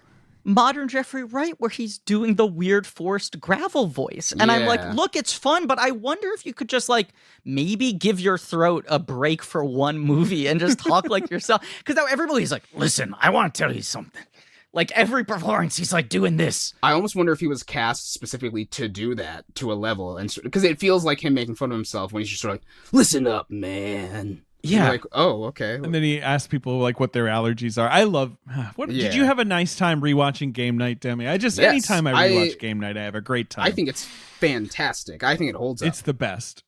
He's so good in that. I was just thinking, even Rick and Morty, they brought him in. He's the episode where they're fighting over the toilet, right? Where he keeps on using Rick's toilet, and Rick's trying to get revenge on him. And the bit they're doing is sort of like when they cast Werner Herzog, where it's cast someone with too much innate gravitas to talk about something really silly. And even then he's overplaying it. But none of this is a criticism. I think he's always good. I think he has such a strange career in which if you say Jeffrey Wright, immediately I think you think of certain roles that would be considered dramatic and strong and important roles, but also he has a lot of silly things that he does in his career. Yeah. Where you're he seems like he could be a goofball. Probably I also think this point in his career, 2000 is when everyone was like, Jeffrey Wright might be one of the best actors of his generation. I do feel there was done this Basquiat, right? Obviously, and he's gonna do Top Dog, Underdog on Broadway the following year. He's just sort of getting talked about as this might be a real major guy, and then he didn't have that exact career that I think people were anticipating for him. Yeah, I wonder. I mean, with things like that, I always wonder how much of it is them wanting to specifically be a certain kind of actor. Because I feel like there are a lot of actors where people are they're going to blow up, and then it just feels like they really just want to do certain types of acting, or do character things, or do things where it doesn't feel like they have to carry a movie based on being someone who's so adjacent to themselves. Because I can see him being I'll do Basquiat where I can sort of change it up a bit, but I don't want to do a movie. I wouldn't want to do, I wouldn't want to do Westworld full time, or a feature. Right. Well, and Basquiat was his breakthrough, and then he kind of doesn't really play a leading man ever again in that sort of No, I mean, he played Martin Luther King in that TV movie Boycott, which was kind of a big deal TV movie or what, but that was that. And then obviously he wins the Emmy for his Angels in America, which is him just doing the role he did on Broadway. Right. But he's amazing in that. I always contend if that had been theatrically released, he would have won the Oscar for that. Yeah, it's such a good role. I mean, in The Manchurian Candidate, when he shows up with the big beard mumbling, you're oh, this is what he's going to do in Casino Royale. And then on. And when he plays Colin Powell, he doesn't have a beard, but he's just oh, I don't know if we should, that's what he's good. The movie he's a lead in is Cadillac Records, and he's phenomenal in that movie. Yes, he's incredible. Cadillac Records. Yeah, that movie's such a good, great. I think Beyonce's very good in that movie. Beyonce is amazing in that movie. Her one transcendent acting performance where you're Beyonce should have been a movie star. Yeah, and it's weird because she's playing Etta James, right? Yeah. And it's she's playing a singer, and I'm okay, I'm gonna just see Beyonce, but there's a point where I just went, oh right, that's Beyonce, and she's just great. Yeah. That movie is really good. Eamon really Walker's fucking great in that movie. Mos Def's great in that movie. Everyone's fucking good in that movie. Eamon Walker is incredible in that movie. So when he shows up movie, and he does the first song as Howlin' Wolf and he's freaking everyone out, it's the best. It's so cool. Yeah. I love just that movie. Electric shit. And that's one of the best movies about this sort of weird tension of white label makers and black artists. Yeah. Anyway, whatever. We're not talking about Cadillac Records. We're talking about Shaft. Bring, bring, bring. Phone again. Wow. Hello, click. Hello. All right. Well, wait a second, Cineast Cow. Wait We a already second. talked movie. Oh, but wait a second. Now she's sticking out her tongue and nodding her head. Saying moo was the mislead here. What's she saying now? Brooklyn and Oh my god, it was a tee up. The last ad into this ad. Okay. Look, so you're genuinely here to talk Brooklyn, and that's great. Look, maybe it's a conflict of interest. Maybe the two of us should do most of the talking. But yeah, I think the Cineast Cow is endorsing a second product. For Well, the first look, time ever. if you're going to endorse a second product, yeah, this is Brooklyn, and they're longtime friends of the show. The seasons are changing, Griffin, okay? they are, of course. So maybe it's time for you to make a change around the house, change it to something super comfortable, make you look good, make your home look good, make you feel good. You can go to Brooklyn and they can upgrade your bedding, your loungewear, your towels, your robes. You can step into the new season in style and comfort. Get it all from one place. Brooklyn. David, you were talking about your good friend, the Cineast Cow, and that makes me think of my best friends, Rich and Vicky Fulop, who I'm so close with and love. So I'm sorry, I should offer an addendum to that. My best friends who make bed sheets.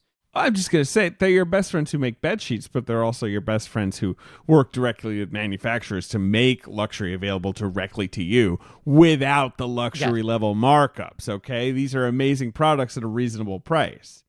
David, I don't know if I can do this, if I can pull this off and making this visible on the camera. I can't, but I just need you to trust me. I'm wearing a Brooklyn shirt right now. And how is it?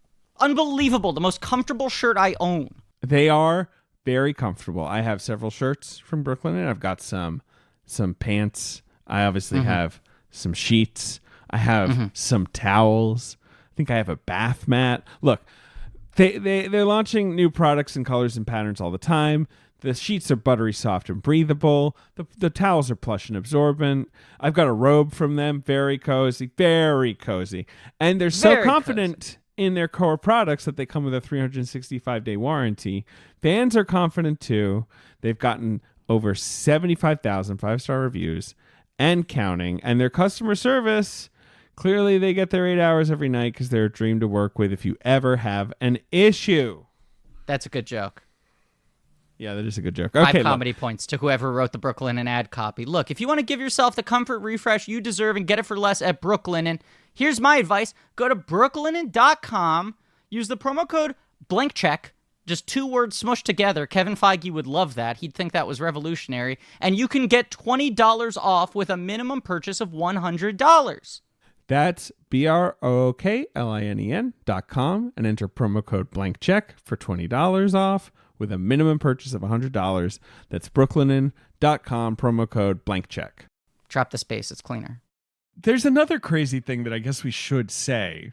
I'm sure this played some small role, is that Isaac Hayes had become a huge deal again because he was chef. Like, that is kind of...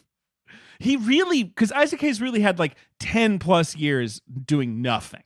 Like, kind of just Post chilling out. Escape from New York, he's kind of, And now he's like, everyone loves Isaac Hayes again. Like, that must have been another reason a studio's like, yeah, we'll give you $50 million to make a hard R Shaft remake or Shaft sequel, whatever, Shaft reboot with Sam Jackson. That's like about him as a guy. Like, it'll have Isaac Hayes up at the top. Like, I'm sorry, I just forgot about that. And no, look, it's fine. You're just talking about Chef. I can dig it.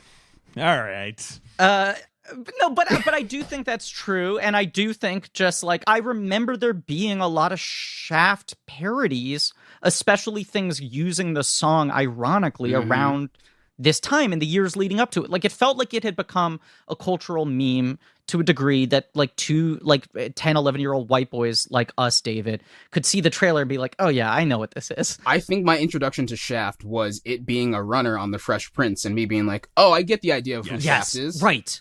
But all that stuff is this weird abstraction of what Shaft actually is. And this movie is reacting to that and also fulfilling John Singleton's boyhood interpretation of what Shaft is. But yes, I do think this...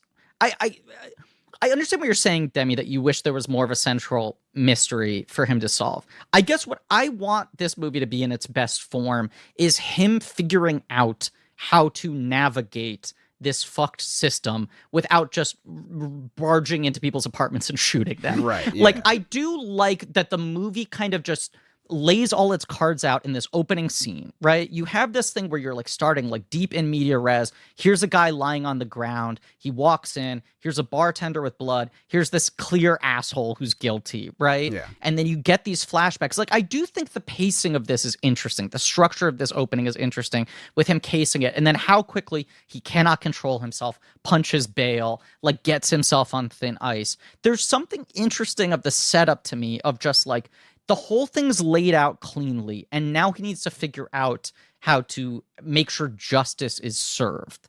But the problem is that it doesn't feel like this becomes, look, he's a guy who's willing to break the rules for a greater good.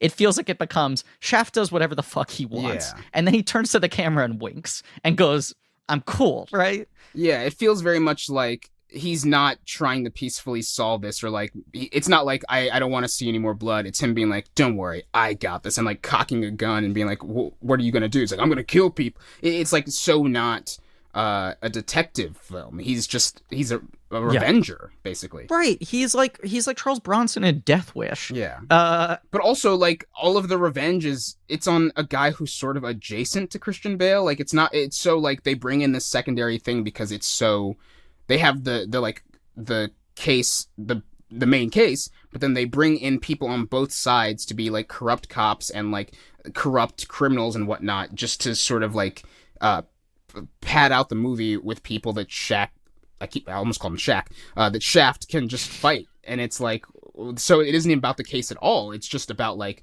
all right, now that Shaft has like a reason, let's give him people to like, let's put bodies in this movie that can act as like villains. And it's just like, you just basically put a superhero skin on top of this noir thing that you had. Right. And once again, rather than a movie that feels like it's designed to be like Shaft fighting against institutional power, it becomes Shaft fighting against inner city thugs, you know, in a way that is not upsetting to white audiences. That feels like it's very cognizant of trying to appease the weird sort of bloodlust that an audience would feel watching this movie if you're trying to make it something that could cross over in a fucked way. It's I don't know. It's even like the Vanessa Williams character is bizarre to me because this is her period where she's actually like a movie star, right? Like Vanessa Williams, someone who had just been very famous for a long time, is Miss America, then is like stripped of her title because of scandal of her nude photos being sold to Penthouse and published. Then she has this like second wave as like a pretty successful musician. And then, like 1997, she does Soul Food. She does Eraser. Does Eraser. Don't forget Eraser. Right. So she does like Eraser 96, Soul Food 97. Like suddenly it's like, oh wait, is Vanessa Williams a movie star now? Yeah, she's in Hoodlum, which the Bill Duke movie. She's in she plays the Queen of Trash in The Adventures of Elmo and Grouchland. So great performance. Actually great performance. Good Put movie. some respect on that name. I like that movie. But then post Shaft, she's what's she doing? She's chilling. I don't know. She does a lot of TV movies. Like when she's in Ugly Betty, it's sort of a comeback for her. She kind of disappears. And then she has Ugly Betty and she does Desperate Housewives, and it becomes like, oh, now Vanessa Williams is playing this camp sort of ice queen character as her stock in trade. This is the end of her like sort of real movie star run, and it feels like when she's introduced in your movie, you're like, oh, she just does have a real kind of steady presence and integrity to her. And it's interesting to present her as a counterpoint to him, where it's like, this is a kind of like more by the book cop who also isn't square. As you said, Demi, she's sort of presented as being the only good cop in the entire movie, but then it doesn't ever feel like they ever have anything to do with her. She's just kind of there the entire this time. is a sad character in a way, because she's around. She's sort of the second lead or whatever, but like she's second build. I couldn't tell you. She's got a much lot of screen time. She does, yeah. She's just kind of there. I have a sneaking suspicion that they wanted some romantic thing between her and Shaft. That's what it feels like. Sure. And then it sort of changed. And I don't, because it just feels like she's there for no reason, but then also has certain scenes where, she's supposed to be the anchor, like the good cop. And I'm just like, I don't have any faith that they didn't put her in place as like the good black cop that can also be like, and Shaft will fall in love with her or whatever. Right. It's weird that there's no interiority. It's weird that there are no like heart-to-heart scenes. Like I weirdly want this movie to have the dumb studio notes. Like there has to be a scene where her and Shaft bond and she talks about why she joined the force in the first place. You know, and what her trauma is that made her decide that she needed to try to maintain justice. There's the middle of this movie is very messy and strange, like post him resigning from the force, and then when we're just in this sort of muddled kind of like, it's also, this movie is short, like this movie is 90 minutes, maybe 100 minutes, like it's pretty fast.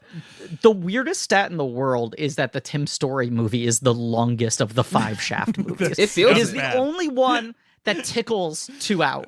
It sounds bad, I gotta say. It's But, like 155 or something. Well, when you got 3 Shafts in a movie. That's true. Yeah, They did it's- have- and also wait, but also Regina Hall, right? Like is she Regina Hall Yes, Regina plays Hall. the mom. okay? She plays the mom, but she does not get into the action. It's a bummer because the poster very much makes you think that she's going to be the 4th Shaft, and she is not. She shows up and says, like, I hate you. You're a bad dad. Yeah. No, but like, so in the middle of this movie, it's like, okay, here's like Ruben Santiago Hudson and Dan Hedaya as like crooked cops. Here's like Lee Turgison, who's in Oz at the time, is like not a crooked cop, but a racist, but a good cop or something like whatever that character But is. also not that good. He couldn't blow that lock.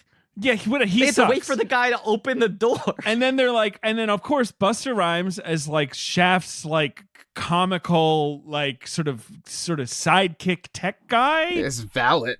You know, like, Right. what is like, and like and which is, this is the time, like I just watched Halloween Resurrection, which Busta Rhymes is the lead of. I did not realize he was the lead. I don't know if you guys have and he karate kicks Michael Myers and says like, you know, booyah motherfucker or whatever.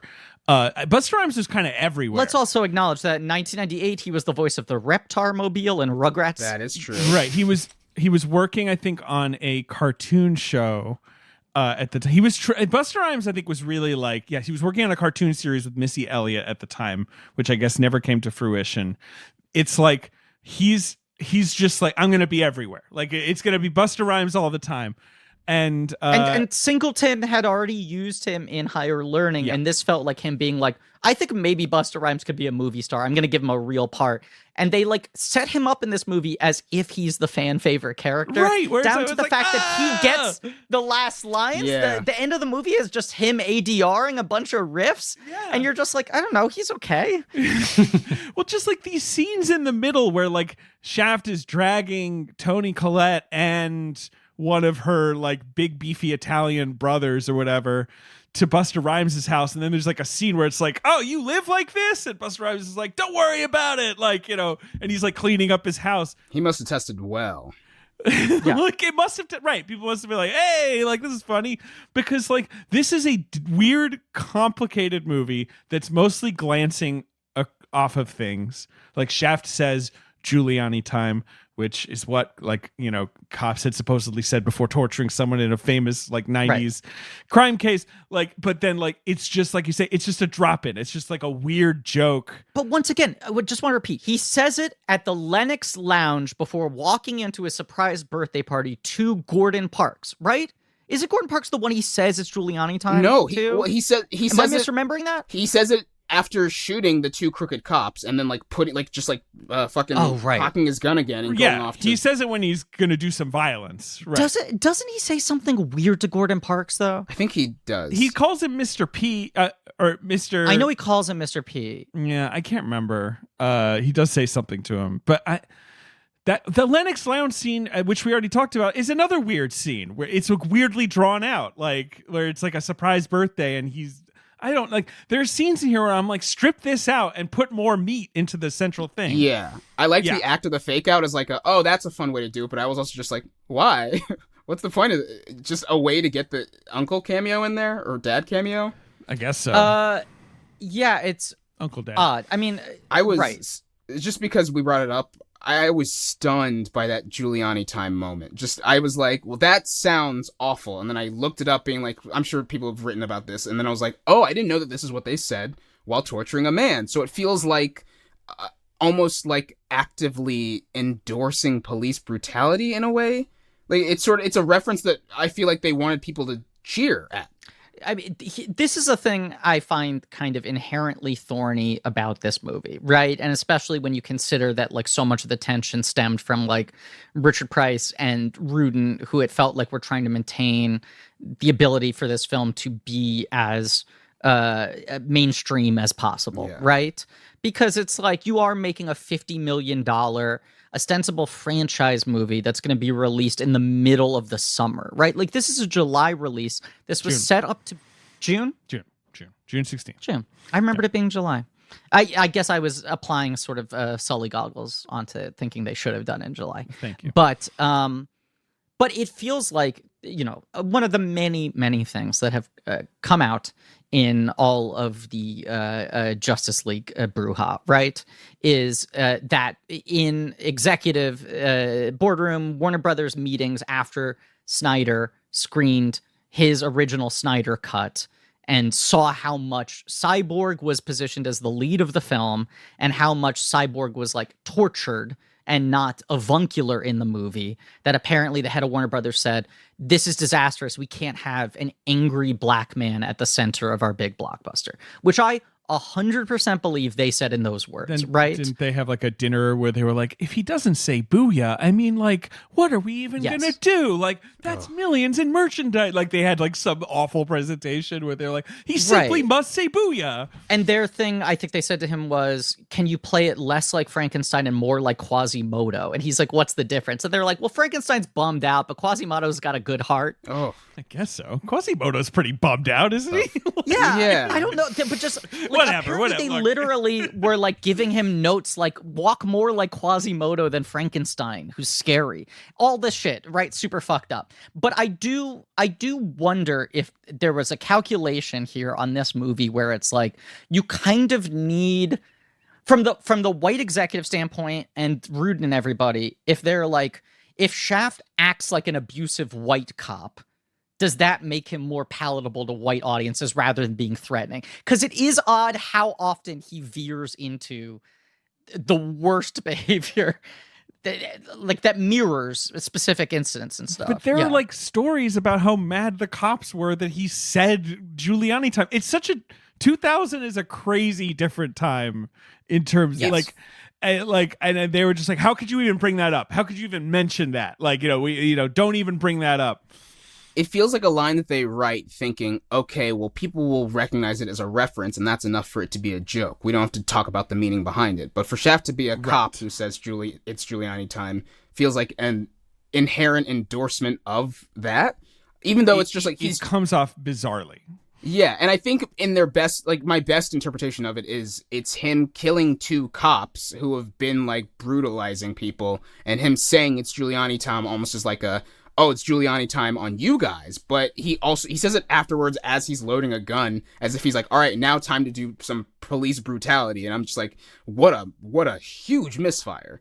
Exactly. I think, as you say, like, also the characters of these corrupt cops are bizarre, where they're kind of chummy and they're kind of like, hey, what are you going to do? And then they're like, Dan Hedaya is a crazy casting choice for this, by the way. I mean, this is another reason why I'm just kind of like against better judgment a little bit in the tank for this movie. Is it's just like, it's nice to just watch like a big summer blockbuster movie that was squarely aimed at adults, right? This sort of like highbrow popcorn sort of shit, like trashy pulp, but also not meant for children. Totally. The other part of that is this movie is just fucking stacked. It is with so crazy actors. cast. I mean, like, Elizabeth Banks, did you spot her, like, as one of the friends in the dinner scene? I think it's her first film performance, yes. Andre Royo, the guy from who plays Bubbles in The best. Wire, was a doorman at the Cheetah Club, and Singleton like came to the club, and Royo like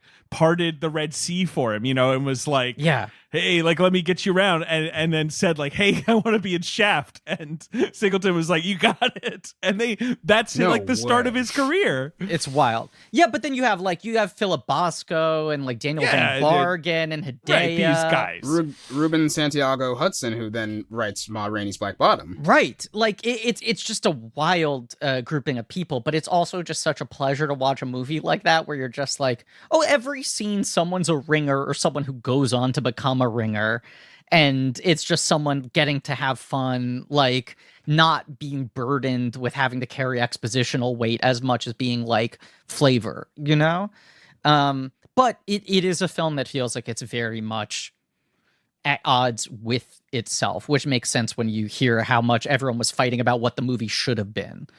I think it's just a mess. I just don't know what I'm supposed to take away from the ending where Shaft does all this, kills all these people, kills lots and lots of people to get Toni Collette to safely to justice. And meanwhile, we've got, Christian Bale gets like an ice pick through his hand just so like he can get hurt. Because like Right. the whole point of the movie is that Shaft is working really hard to put Christian Bale in jail. Right. But nothing about the movie's tone suggests that they want it. It wants Christian Bale to like get his head chopped off. Like, this Right. movie is lurid, and this movie is like kind of angry, and this movie is like take justice into your own hands, Shaft. And so at the end, we got this kind of like ironic twist of the mom shoots him. Lynn Thigpen, okay, great actor, yeah. best known as the Chief from Where the World is Carmen Sandiego, especially at this period of time, is this sort of like supposed to be a kind of emotional linchpin of the movie where she is Mekhi Phifer's mother, and Shaft is kind of like holding her at all of these hearings, promising her that justice will be served in some way. And then you get this ironic twist ending where she just, despite the fact that he's leading her up the stairs and going like, it's finally going to work this time, I promise Right. you. I have the witness. It's all good. Right. Right. She just shoots Christian Bale like 6 times in cold blood and is just like, well, that worked out. And it's like, at that point, you realize like, oh, she hasn't really spoken this entire movie. No, it feels like such a twist because you also kind of go like, oh, I remember her now. Because they Right. just sort of did away with her. They didn't really actually give her enough real estate. No. And I think it's a very good and like a complicated ending, but it feels like the ending that goes at the end of a better movie. A movie that also doesn't No, that's exactly right. It's like this is the ending to a movie that is not about Shaft like mowing down motherfuckers so he can get the witness. Yeah.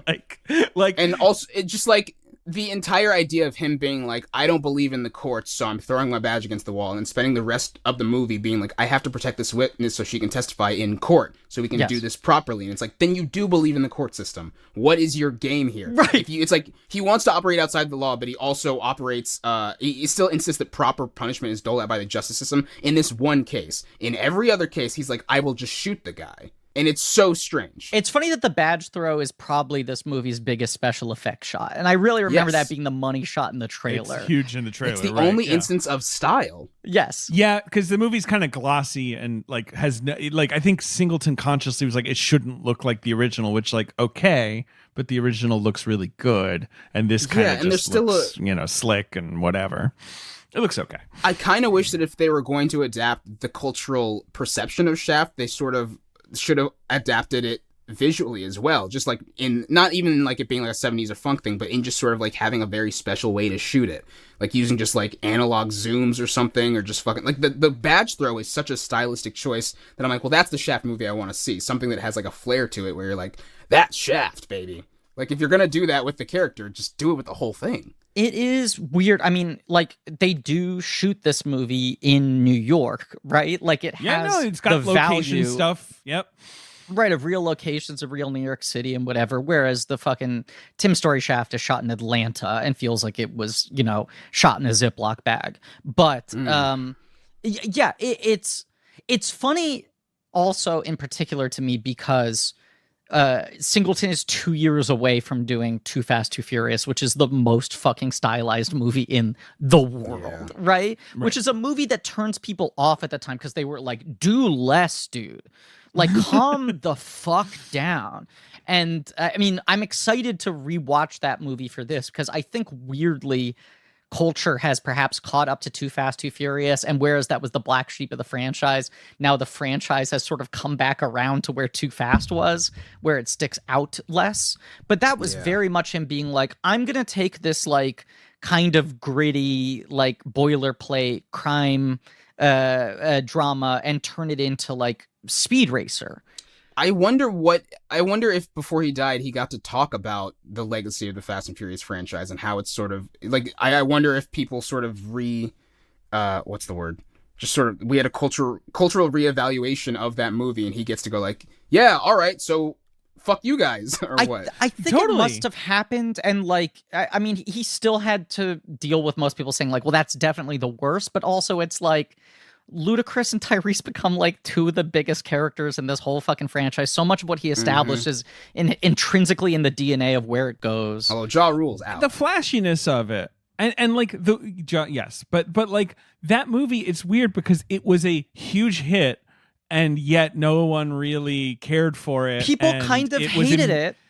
Right. It was immediately seen as like, well, you ruined a fun thing because there's no fucking Vin Diesel here. Right. To the degree that they're like, okay, let's make a third one that only costs like $30 million and has no returning actors. That it felt like, Singleton, you've killed the mainline franchise, and now Fast and Furious is just a brand name for cheap actors and cars. And yet when they bring back the whole gang in, Fast 5, like, it's like, yeah, Too Fast, Too Furious is a linchpin for us. Like, that's crucial to what we're going to set up here. And it's like, as you say, Deb, it's like a weird 10 years later, like, yeah, actually, thanks for that. Like, you actually put a lot of stuff in the water that we actually needed. Like, but I remember reading interviews with it. We'll talk about this movie so much in 2 weeks, but I remember reading interviews with him where he was so defensive about that movie, where he was like, I don't know, people thought that I had lost the plot because I didn't make what they imagined when they heard John Singleton does Too Fast, Too Furious, which is probably a harder-edged Fast and Furious movie. And he was like, no, I was just like really into anime at the time, and I wanted to make a movie that looked and felt like anime. Crazy. But that's why this movie being relatively, restrained stylistically is odd. Because he also, I mean, even when I go back and reading interviews from the beginning of his career, after Boys in the Hood, he always talked about, like, I'm very afraid of being pigeonholed as the sort of like small budget social issues drama guy, the kind of kitchen sink guy. Like, I want to make big genre movies, I want to make blockbusters, I want to make everything. That he very much felt like he wanted to prove to people that he could do these types of movies, where this movie is like an audition for him to continue doing that in his career, also a like reclamation project for his career up until that point in time, but then kind of dooms the rest of his career. Right. It's a hit too. It's like an unambiguous hit, but no one wants to touch Shaft. I don't know. It's weird. By the time it comes out, Jackson's doing interviews and he's saying, I'm definitely going to play Shaft again, but with a different director. Ooh. Like, he's like, no question, this is my franchise, I'm going to keep doing it. Jackson's so interesting to me because he's like such a straight talker, and I feel like when you read interviews with him, he's very much like, I'm the least pretentious guy in the world. It is ridiculous that people pay me millions of dollars to act. I'm never going to turn down a job. My career didn't take off until I was like 40. I'm a pro. I know how to make anything work. I like popcorn, you know? Like, he always talks about, like, I don't love making dour, serious movies because that's not what I like to watch. I'm ready to do heavy theater, but in a movie, I want to make something that people enjoy and want to go see on a Friday night. Totally. And he's like pretty good at most of the time delivering above his weight class and not feeling like he's phoning it in. I think weirdly, Shaft 2019 is one of his most phoned in performances. Like, that's the one that feels really cynical to me. It's very cynical, but I do recall watching it and feeling like, I think I'm having fun watching him do this, but I think it's because it's an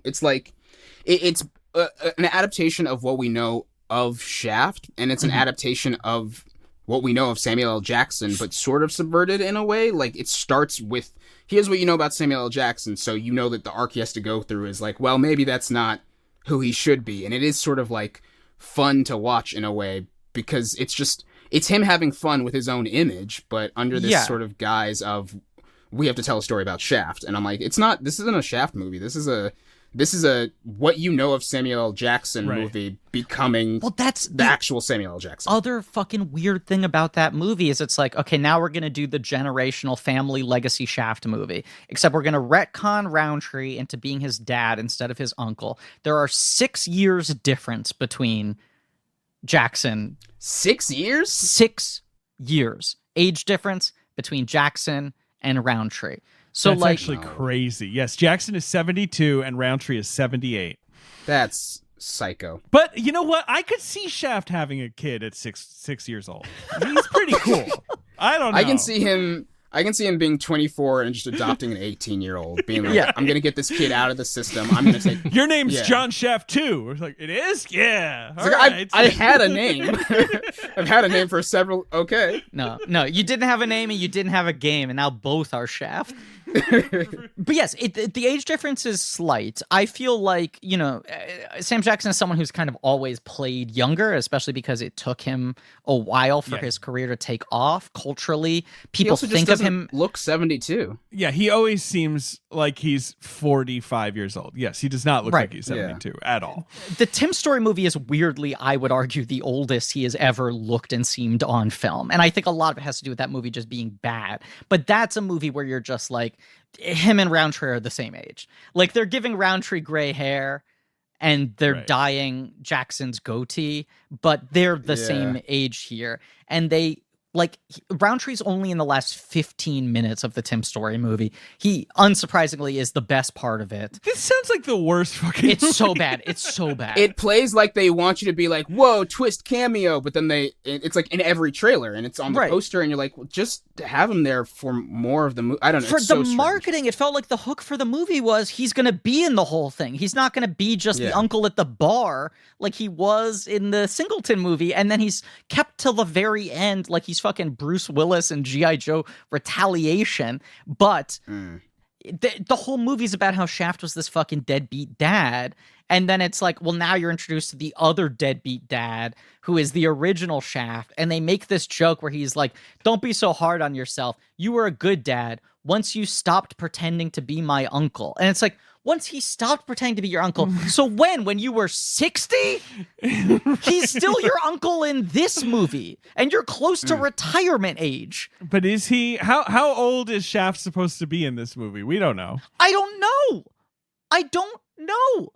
And also the timeline of the other Shaft, the Tim Story Shaft, is that he has... Jesse T. Usher, or whatever his name is, like 10 years before this movie, I think. That kid is born sometime in the 90s. The way that it tracks, Shaft has a kid in this movie, and also just we don't hear about his love life or the fact that he is a father. Right. Well, it is because it's his duty to please the booty, and so like that's getting in the way. David, he repeats the line. God. They make it as catchphrase. That's true. Right. That's like the Expendables, where like Bruce Willis is like yippee-ki-yay motherfucker or whatever, and you're just like, God, how much money Schwarzenegger says, did you "I'll be demand?" back. Yeah. Oh. Stallone yells out Adrian in the middle of a scene. That would be good. That would be straight up good if he did that. The very first, I'm remembering the very first scene of Samuel L. Jackson's in Shaft 2019, I'm realizing, is him opening the door to his private investigations office, and there's glitter on his face. And then you see that there's a woman who has glitter on her chest that he's been motorboating, I guess. Yes. So they just like right out the gate want you to know, like, Shaft has sex. Don't worry about that. And it's like, okay, but what does that have? It's just it's still so much an adaptation of what we know of Shaft that it gets in the way of proper. Yeah. It's also just so bizarre that movie is ostensibly a fairly hard R, but it also has the aesthetics and energy of a 90s Tim Allen family comedy. Yes. Like it feels like Jungle to Jungle. It feels PG-13. Right.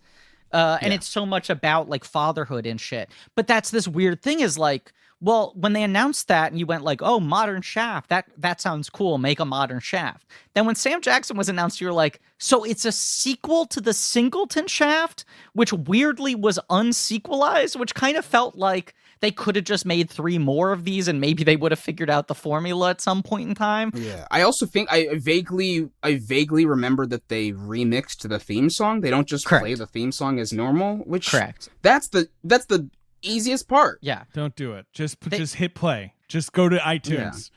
Theme from Shaft. Hit play. There's also a big gun shootout set to Be My Baby. Okay. But that weird fucking it thing just of all like, sounds like a bummer. Everything it's such a bummer. Yeah, it's such a bummer. It really is. But that it is a sequel to this movie that is tonally so disconnected from that movie that retcons the relationship between the 2 previous Shafts in that. And that it's like a sequel to a movie that no one remembers, which is more trying to comment on the cultural perception of what Shaft is. But as you said, also more than anything is just making a comedy using Samuel Jackson's persona as if it's like, analyze this. And it's like, well, you've seen this guy play these types of roles before. It's right along with Shaft. Yes. Right. It's right. It's anodyne versus this movie. You're like, oh my God. Like this movie has so many hard swerves and is like so weirdly charged and doesn't land a lot of it. But whereas this movie you're describing just sounds lame. Did you guys know that Samuel Jackson was in 7 movies in 2019? Okay. Can we try to guess the 7 movies in 2019? Please go ahead. In 2019? 2019. So he's in Shaft. That's the gimme. Yes. Yeah. Avengers Endgame? He is in Avengers Endgame. He walks along a porch. Is Captain Marvel that same year? Yes. Okay, so that's 3. Okay. Rise of Skywalker. He is. Thank you. I thought you might not get that. Does a voice. No. He tells Rey that she's the one or whatever they all tell her at the end there. Okay, David, is there another franchise film in the mix, or have we knocked out the franchises where he had obligatory? There's another franchise film that you are Spider-Man Far From Home. There you go. He did 3 of them that year. He did 3 of them that year. Well, of course and they're he did. all kind of super different performances, I will say. One of them, he's playing a parody of himself. He's playing an alien impersonating him. Right, yes. You have 2 more to go. Awesome. Okay. One is a big movie that we covered on this podcast, and one is a movie that no one ever heard of. It's a big movie we covered on this podcast. Glass? Yeah, where he's Glass. Wow. Of course. What are we forgetting? And then the last movie it's a war movie. Oh, is it what's it called? The Last Full Measure? That's right. That's right. Oh. Where you're like, I guess Samuel Jackson was in a war movie. Yeah. Oh, this is the thing. Busy man. This is the thing I was going to say before I got distracted by 5 other things I was going to say. So he has this very unpretentious attitude of like, people offer me a part, I'll do it, right? And he's also known for just being the most prepared actor. Like, that's the thing everyone says about him, is he just shows up, the first take is perfect, and he is like, you got 3 takes. And he doesn't suffer fools gladly, and he gets really frustrated when people aren't professional.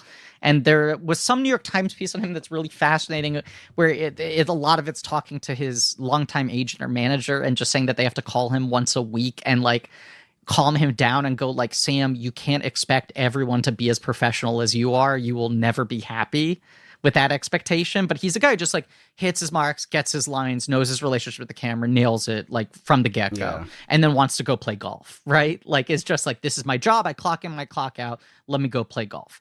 But there are interviews where he clearly gets kind of defensive about the ways in which he feels like he has not gotten enough respect in the industry. And when he does, he goes like, I don't know, you tell me.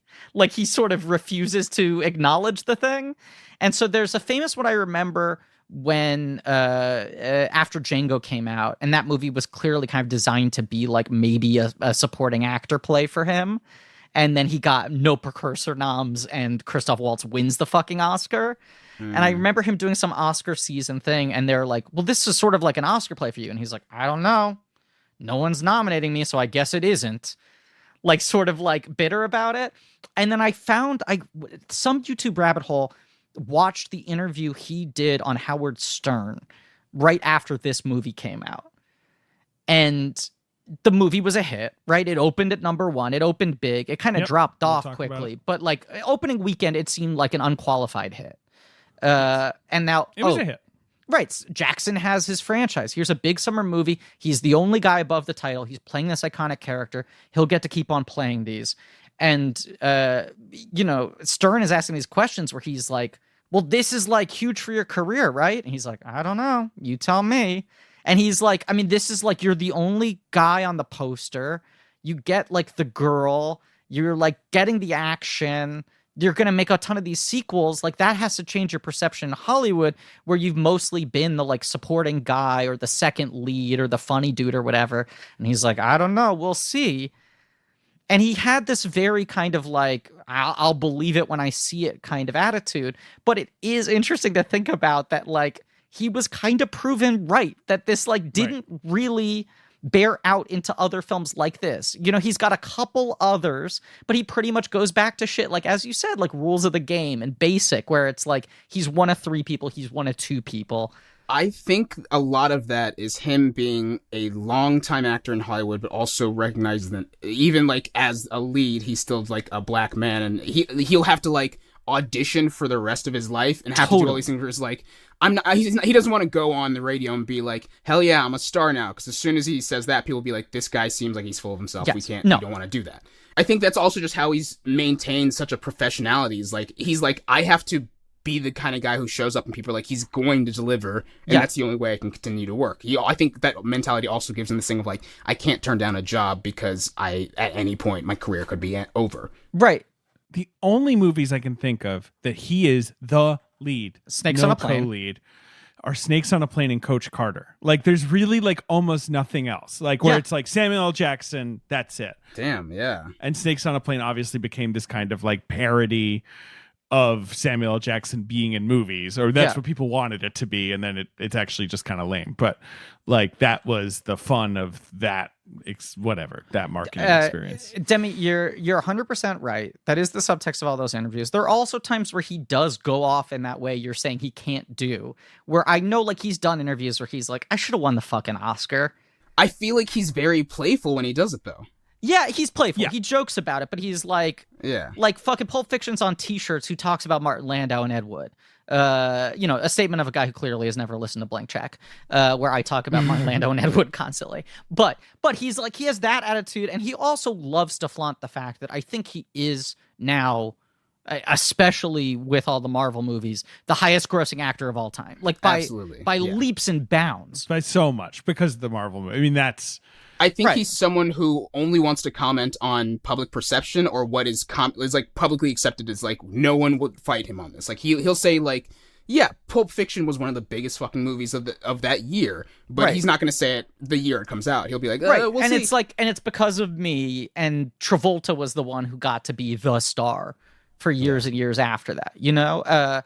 I mean, I feel like he does often sort of say like, I maybe should be paid more. I maybe should have gotten nominated for more Oscars. Like he kind of has that vibe to him, but it's true. It's like, I don't know. It's such a weird, fascinating career. I feel like in lieu of an Oscar, he's accepted what may be a greater like award, but just sort of being like one of the only actors whose sort of his personality is as castable as him as an actor. Like you can put him in a slot and he'll be like dependable and he will nail the thing, but you can also write a thing where you're just like, it's only can be Samuel L. Jackson, or it's like his role in The Other Guys, which is such a parody of Samuel L. Jackson, where it's like there's like so many people you can put in that role, but it's like it's got to be Samuel L. Jackson or like a Samuel L. Jackson type, where it's like he is a bankable star but also can play himself, and it's just like you will cast him being like, we just need himself, or you can get him and have like a fucking Glass type role, like, or Old Boy or Django Unchained. It's like he can do so many things, but he doesn't need to get like awards recognition for it, because culturally I think he's already gotten that. He'll definitely get like an honorary award at some point. He will, and he might eventually do some prestige movie where the Oscars are like, oh, we'll shake off the dust and be like, we've decided it's time for you to win an Oscar. But that's that annoying Oscar thing where they've decided, quote, exactly. And that just kind of comes off terribly half the time. It does feel to me like both Django and especially Hateful Eight were designed to try to get him an Oscar. Like Tarantino was like, enough's enough. Now Django, that's a really fucking tricky character. It was unlikely that was going to work, even though I like think he should have gotten nominated, possibly won for that, just because the character is so off-putting. But that's example, Demi, of what you're talking about, where he was just like, I'm gonna drop the Samuel Jackson shit and give you like full investment into a character in the reality of this movie. And then Hateful Eight feels like it's a movie designed just to showcase everything he can do, but the movie doesn't connect. His movies have made $27.5 billion worldwide. Bananas. That's crazy. It's pretty good. He's the number Wild. one. Number 2 is Robert Downey Jr. Yeah. Number 3 is Tom Hanks, and number 4, of course, we know her, we love her, Scarlett Johansson. I don't know. The Marvel movies have thrown everything off. Yeah. How many people of the top 10 are not in the MCU? Great question. I'm looking now, and it's 2. It's Tom Hanks and Harrison Ford. That's sucks. That sucks. I'm honestly shocked Harrison Ford hasn't been in the MCU, honestly. I know. That's actually a good. I actually had to think for a second. Where I'm like, wait, does he play like a space cop or something? Like, did I forget? Like, in my head, he's Tommy Lee Jones's role in First Avenger, but he might as well be. Not that Tommy Lee Jones didn't rock the house, but Tom Cruise is now 11th behind wild. Chris Pratt. And I'm sure that kills him. It's the number of Marvel movies and the fact that everyone's in so many of them that fucks the stat up. But then you have to think that Samuel Jackson was already number 1 before the Marvel universe started, because he also has fucking Jurassic Park and 3 Star Wars movies and it's just fucking and like The Incredibles and like all kinds of shit. But it is fascinating. Yes, I mean, a thing we sort of have been talking about, like, this movie feels like it's, among other things, trying to be the culmination of, here is what the Samuel L. Jackson movie star persona is codified into its own franchise. And then 19 years later, they make a movie that's essentially just parodying that. And both of them become weird non-starters for his career. Which is wild, because I do think they could have made a movie, like an original character that was just, it's Samuel L. Jackson, and that might have done just as well. I think Samuel L. Jackson is maybe as, if not more, recognizable than Shaft. At this point, though, it's like the right moment culturally to combine the two things, even though it probably would have behooved him better to just be like, let's create our own Shaft type character. I mean by the point of like 2019, when that one comes by out. 2019 it makes no fucking sense. Yes. Especially when you're just like, wait a second, it's a movie about legendary character John Shaft II being a deadbeat dad. I forgot what that guy's quirks are. The last decade of this industry has been such a panic of them trying to be like, we just need some sort of recognizable name to get 10% of the audience, and then from there on, we'll trust that you can get more. It doesn't matter how connected the property is or how big the audience might be. Can I say one final thing about this movie before we get to the box office game? That's like a thing I both like about this movie and find frustrating, but I always get roped into it. Few things get me more excited when watching a film when I feel like, oh man, this story is like branching out. It's getting expansive, right? Because like I feel like the most satisfying thing to me is when a movie is able to set like 15 plates spinning at the same time narratively and somehow make them all convene in a satisfying way. And that weird second act we sort of talked around, that sort of formless of this movie, I do get a charge from it, because it's when the story starts to unfold, even though it ultimately has no idea what to do with any of the things it's setting up. But when it's like, okay, you've set up Peoples as this alternate track, then the two of them get put in the cell together. Then there's the weird thing of like Bale trying to hawk the jewelry to hire him to kill Toni Collette, the search for Toni Collette, Bale being beholden to him and needing to sell his heroin because also they paid off Hadaya. Like there's this moment where the movie feels like it's becoming The Wire and trying to show the entire spider web. And it's like, as you said, the Lynn Thigpen ending is interesting in and of itself. It's the ending to a movie that this film is fundamentally not. And it also makes this film feel kind of unsatisfying, because it's just like, well, the movie was just about a lot of shit ramping up and never really happening, while this one guy just flew to Switzerland and tried to skate by. Yeah, I feel like if it even, I mean, it wouldn't be a fix, but if it had ended in some way where it's like either Toni Collette does not testify or like something goes something happens that makes it clear that Christian Bale is going to get away with it, and then the Lynn Thigpen stuff happens, you kind of get the sense of like, oh, well, that all tracks. But for that ending to come after you're like, well, Shaft got his man, it's just like, oh, what's this then? It's also weird that Toni Collette's like the MacGuffin of the movie, and here she is like a year after The Sixth Sense. She's such a fucking good actor. She's just been nominated for an Academy Award. You feel like she's going to be the secret weapon of this movie when she comes in, and she's got like one scene where she's good. Why is her character still in town?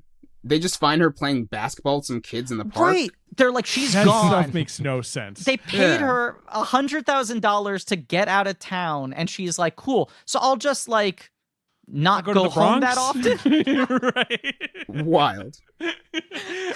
I just love when the two giant Italian guys show up to like protect her. Like it's anyway. David. Yeah, David. I'm here. Can I drop some truth on you? Yeah, you can. You always can. Some deep truth. Okay, a deep truth. I'm talking like cellular level deep truth. Okay. We all need protein in our lives. We do. And it's about more than just muscles, David. That's not what it's about. It's not about getting yoked. Not about getting hench, as the Brits would say.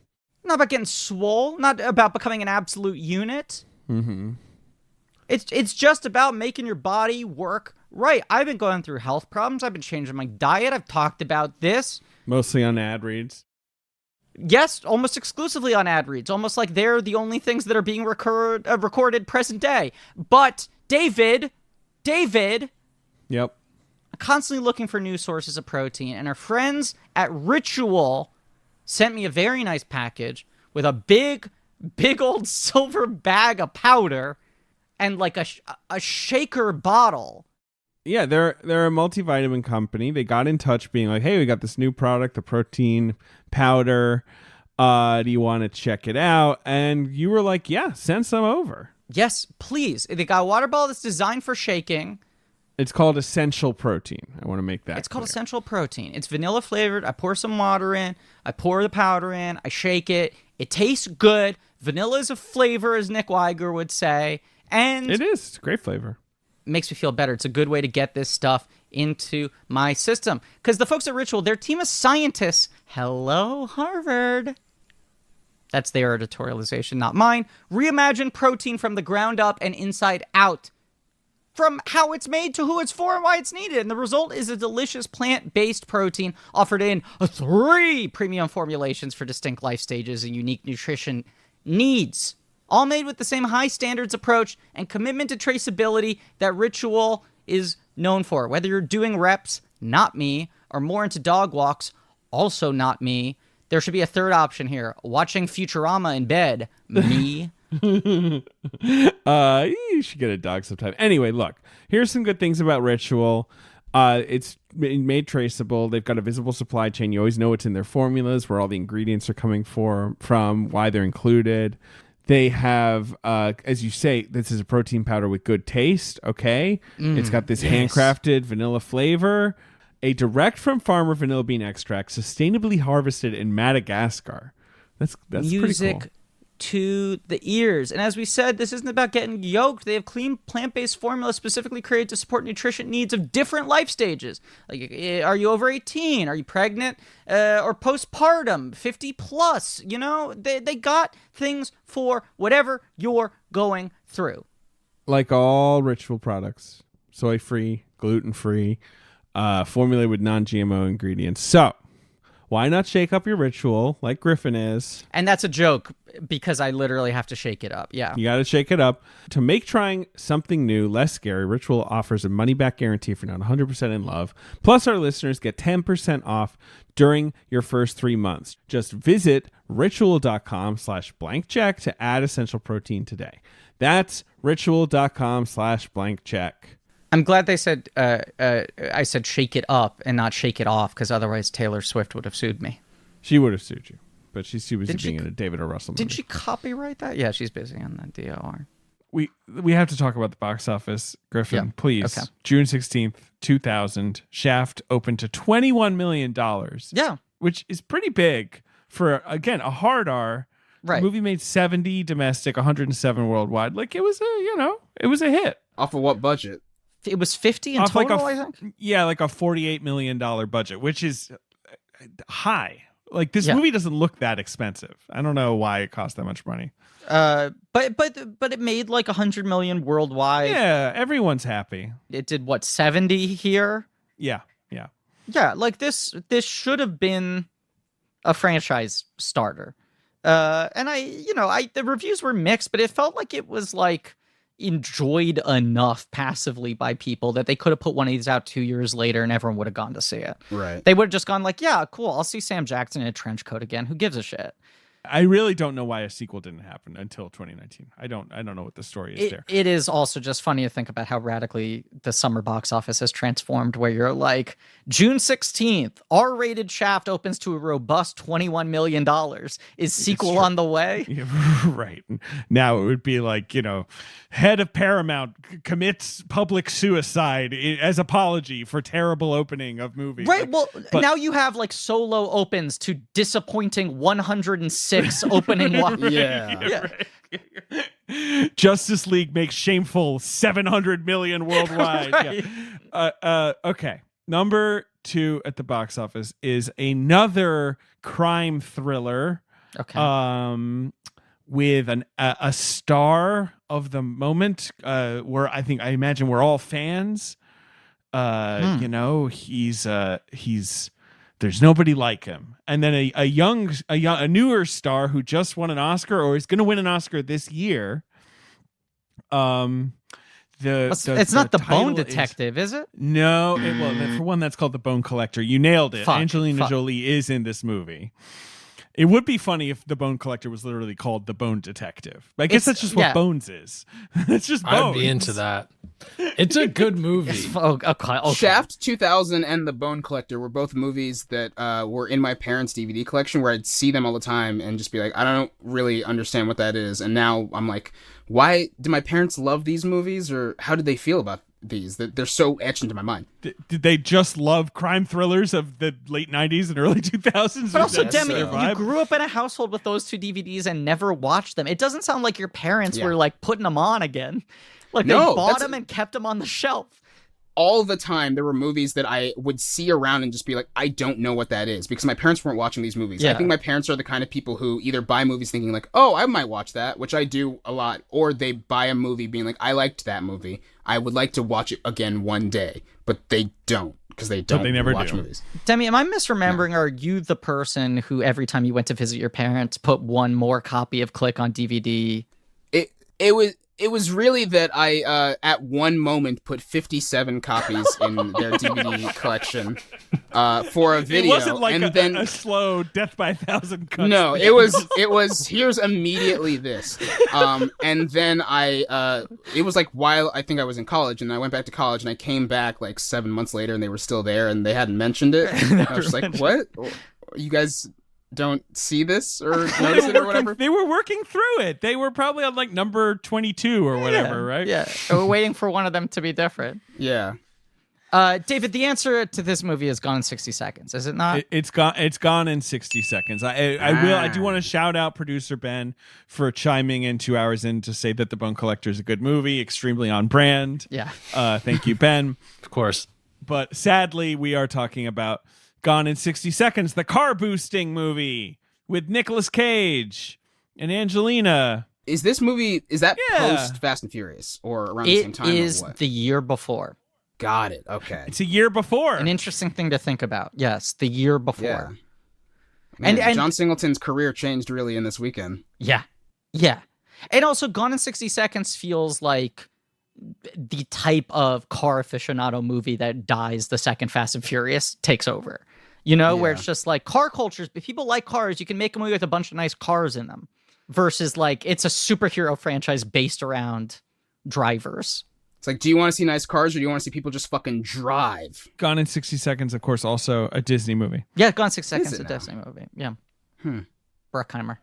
Number 3, it's a comedy. Another comedy in which a major black actor, another movie in which a major black actor plays a policeman. But it's a comedy. This Big one. Mama's This one's House. A comedy. It's Big Mama's House. Big Mama's House. I believe Oh, wow. I saw it 3 times in theater. I saw it one time in theater. I don't think I've ever seen it. My dad loved it so much he called up my grandfather and was like, "You got to take the boys to see this movie. You're gonna love it." And so I Did saw your it. grandfather love it? He loved it. He loved it. It was the one scene where my dad was like, "You're not going to believe this scene." He talked it up as if it was like the most iconic scene in comedy history. And it's the scene where Martin Lawrence gets trapped in the shower while he's trying to case Big Mama's house and she starts pooping. And he's in the shower and she's pooping and they're poop sound effects and he's reacting like it smells bad. Oh, I also forgot that's a scene in the 2000 Shaft in which Jeffrey Wright stares down Christian Bale while taking a shit. That's true. And they That is a drop scene. the sound effect of one turd plopping into the toilet at the end when he makes a dramatic point. Well, Also- the man knows how to, like, you know. You didn't talk about a shiv. Oh, yeah, he's big. He's Yeah. got this ice pick. Yeah. Yeah. And he stabs himself. Well, okay. The moment where he stabs himself, they have this funk music that drops, and it's so not the tone. Like, I think it wants you to be like, whoa, this guy's really weird. But in my head, it's like any other score, and they'd be like, this guy's a psycho, Yeah. and this is like the escalation Scary. of what he means as a villain. But it's not scary. It's just sort of like, whoa, weird, because of the funk music. That scene, yes, it feels like something Jeffrey Wright tried out, and they were like, holy shit. And as you say, they completely undercut it in the moment, and it's kind of like, drowned out in the mix as well. It's a weird scene. Yeah. It's as close as they get to making him a developed character. in Yes, this. because his brother is dead and he's suddenly charged Yeah. up. But then, you're also like, at the end of the day, your job is that you're an assassin for Christian Bale. Why didn't Christian Bale just hire someone else? Why did he hire this random guy? It doesn't matter. You've never seen Big Mama's House, Demi, you were saying. I have not, but I think that's another movie in my parents' DVD collection. I feel like my Really? parents just got a box of DVDs in the year 2000 and then never again.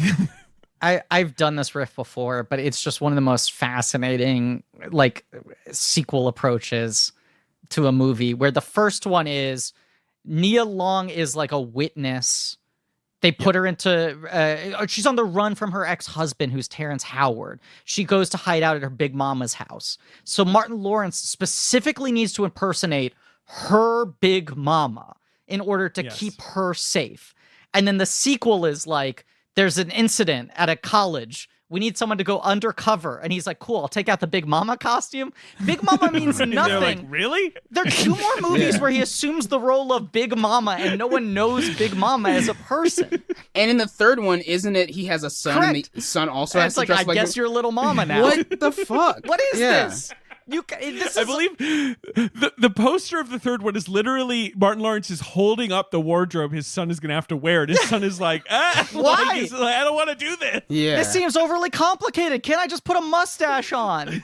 We don't have any ideas for how to do a sequel after it's been 5 years past. They got a kid now. Yes, it's like they have a secret kid and it's actually a hot 25-year-old. Yeah, which is what the third Shaft is. Yeah. Yep. Okay, number 5 at the box office. So number 4, where are we? Number 4 is a sequel. It's one of the most successful films of the year. Mission Impossible 2. It's Mission Impossible 2. I think it is the highest grossing film of the year. Or Grinch. Yes, I always forget if I think maybe it's highest worldwide and Grinch is It's- highest domestic or whatever. Yeah. Yes. It's the John Woo motorcycle Mission Impossible. Correct. With the great character of Sandgun, of course. Sand gun. A gun that Tom Cruise kicks out of the sand to shoot someone. Greatest scene in the movie. That's the only Mission Impossible movie where I truly don't remember anything beside. Well, I remember the rock climbing in the beginning, and I remember the motorcycle crashing in the that's the midair. thing. It is almost impossible There's a to middle remember 2 it. hours there. 2 hours? That's tough. That's tough. Wild. Doing that commentary really solidified that, where whenever people defend that movie, I'm like, I agree with everything you're saying. Now rewatch the 2 hours in between everything you just described to me, because it's there. There's that scene where Brendan Gleeson is sweating on a hospital bed for a while, and it's just one of those classic movies where when you're watching it, you're like, I can't remember why they're doing this. The movie leaves you as you're watching it. Anyway, number It's a 5 shame. at the box office is a shame. It's the one bad one. Number 5 is an animated film, Griffin. We will cover it Dinosaur? on this podcast one day. It's not Dinosaur. Okay, but if That we're is gonna number cover 7. if we're gonna cover it one day, Animated 2000. It's not. Correct?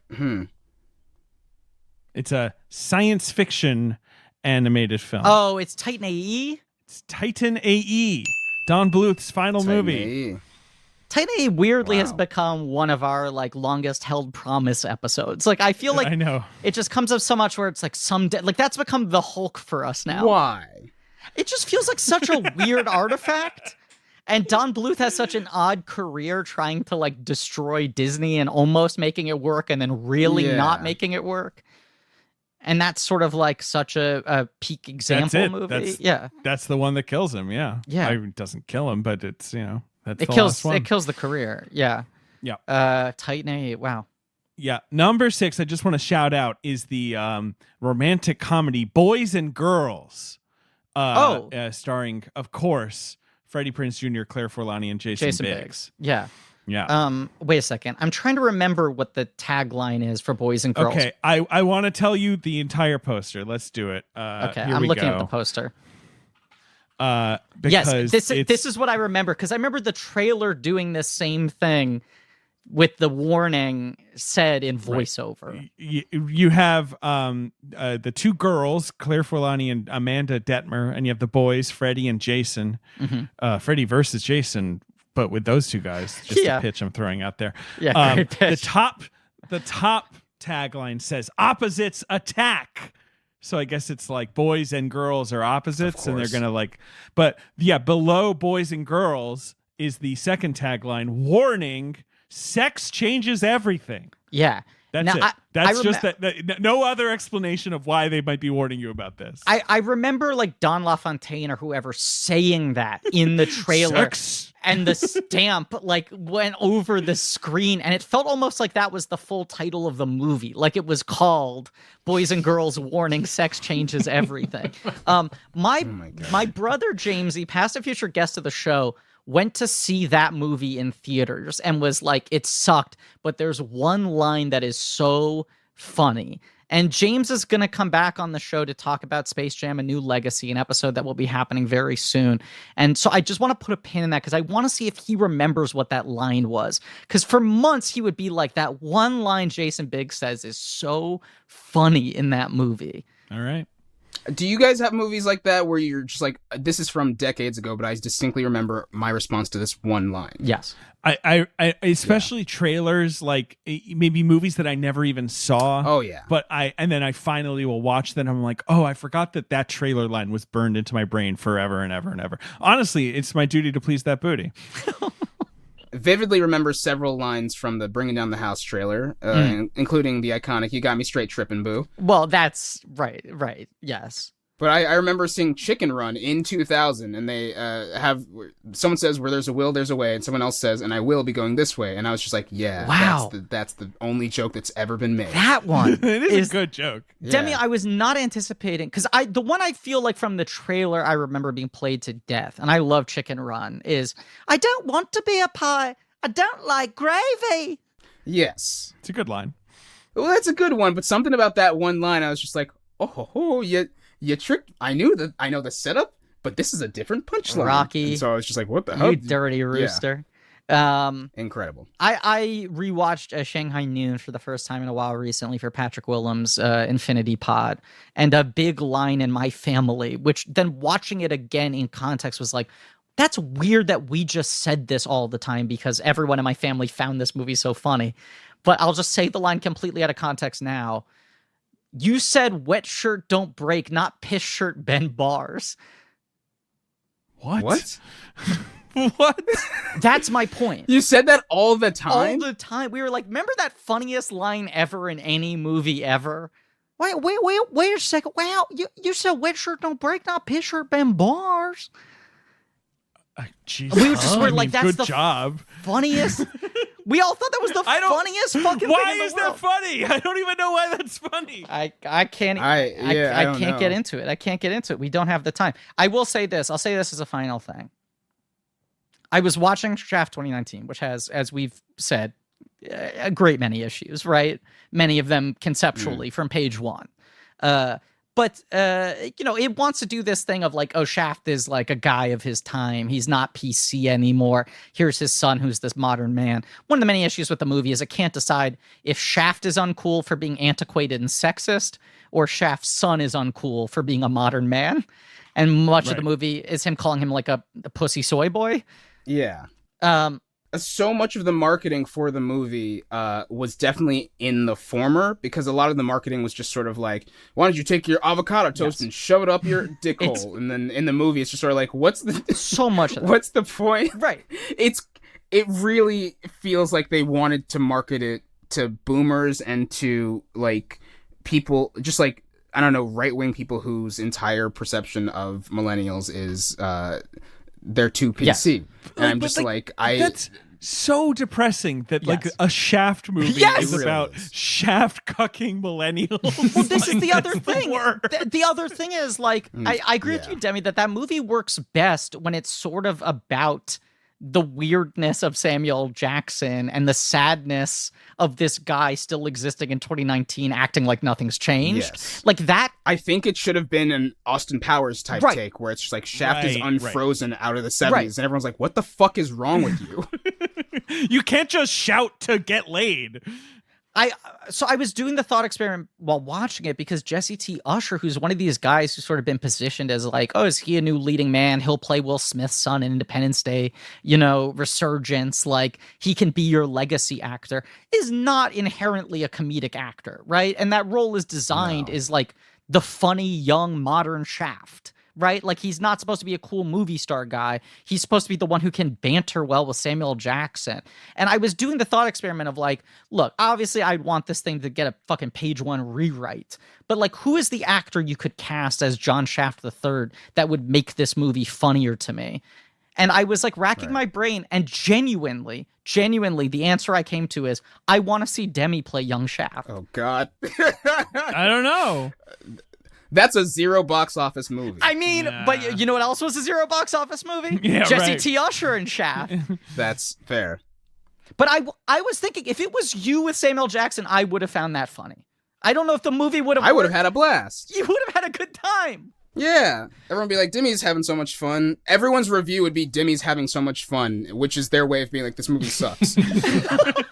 It seems like you had a lot of fun. That's what people would say to you at parties. You can just tell they're enjoying it. They had a nice time. The dinners every night after they wrapped must have been delightful. Yeah, I'll show up to set and wear a red coat and just be like, oh man, I gotta go to the Apple store, and have Samuel Jackson be like, you kids, podcast. So much app confusion in that movie. Oh, good. That's good. Great. Yeah, it really hitting all the hallmarks of what studios want to say about people now, which is just they love apps and avocado toast or some shit. I several times had to pause the movie to double check that it did in fact come out in 2019, because it feels like it's 10 years old. It felt like a 2004 movie. Yes.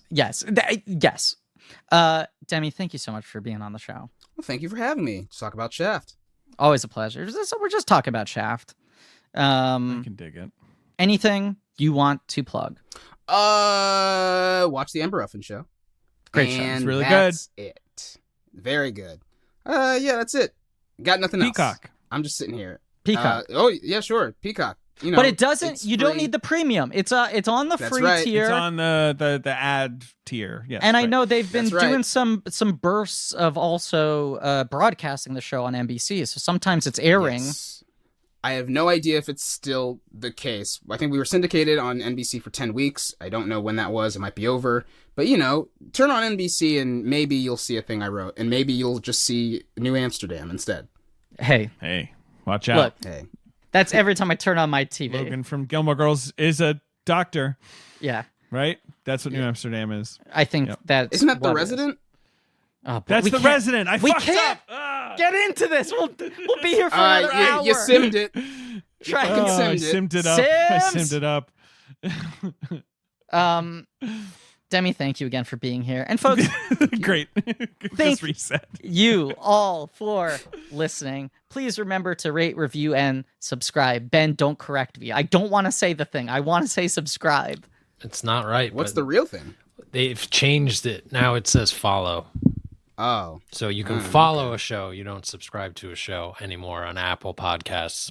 They changed the button, but I'm going to be like Shaft. I'm going to be anachronistic. Mm-hmm. Okay? Yeah, it should be follow.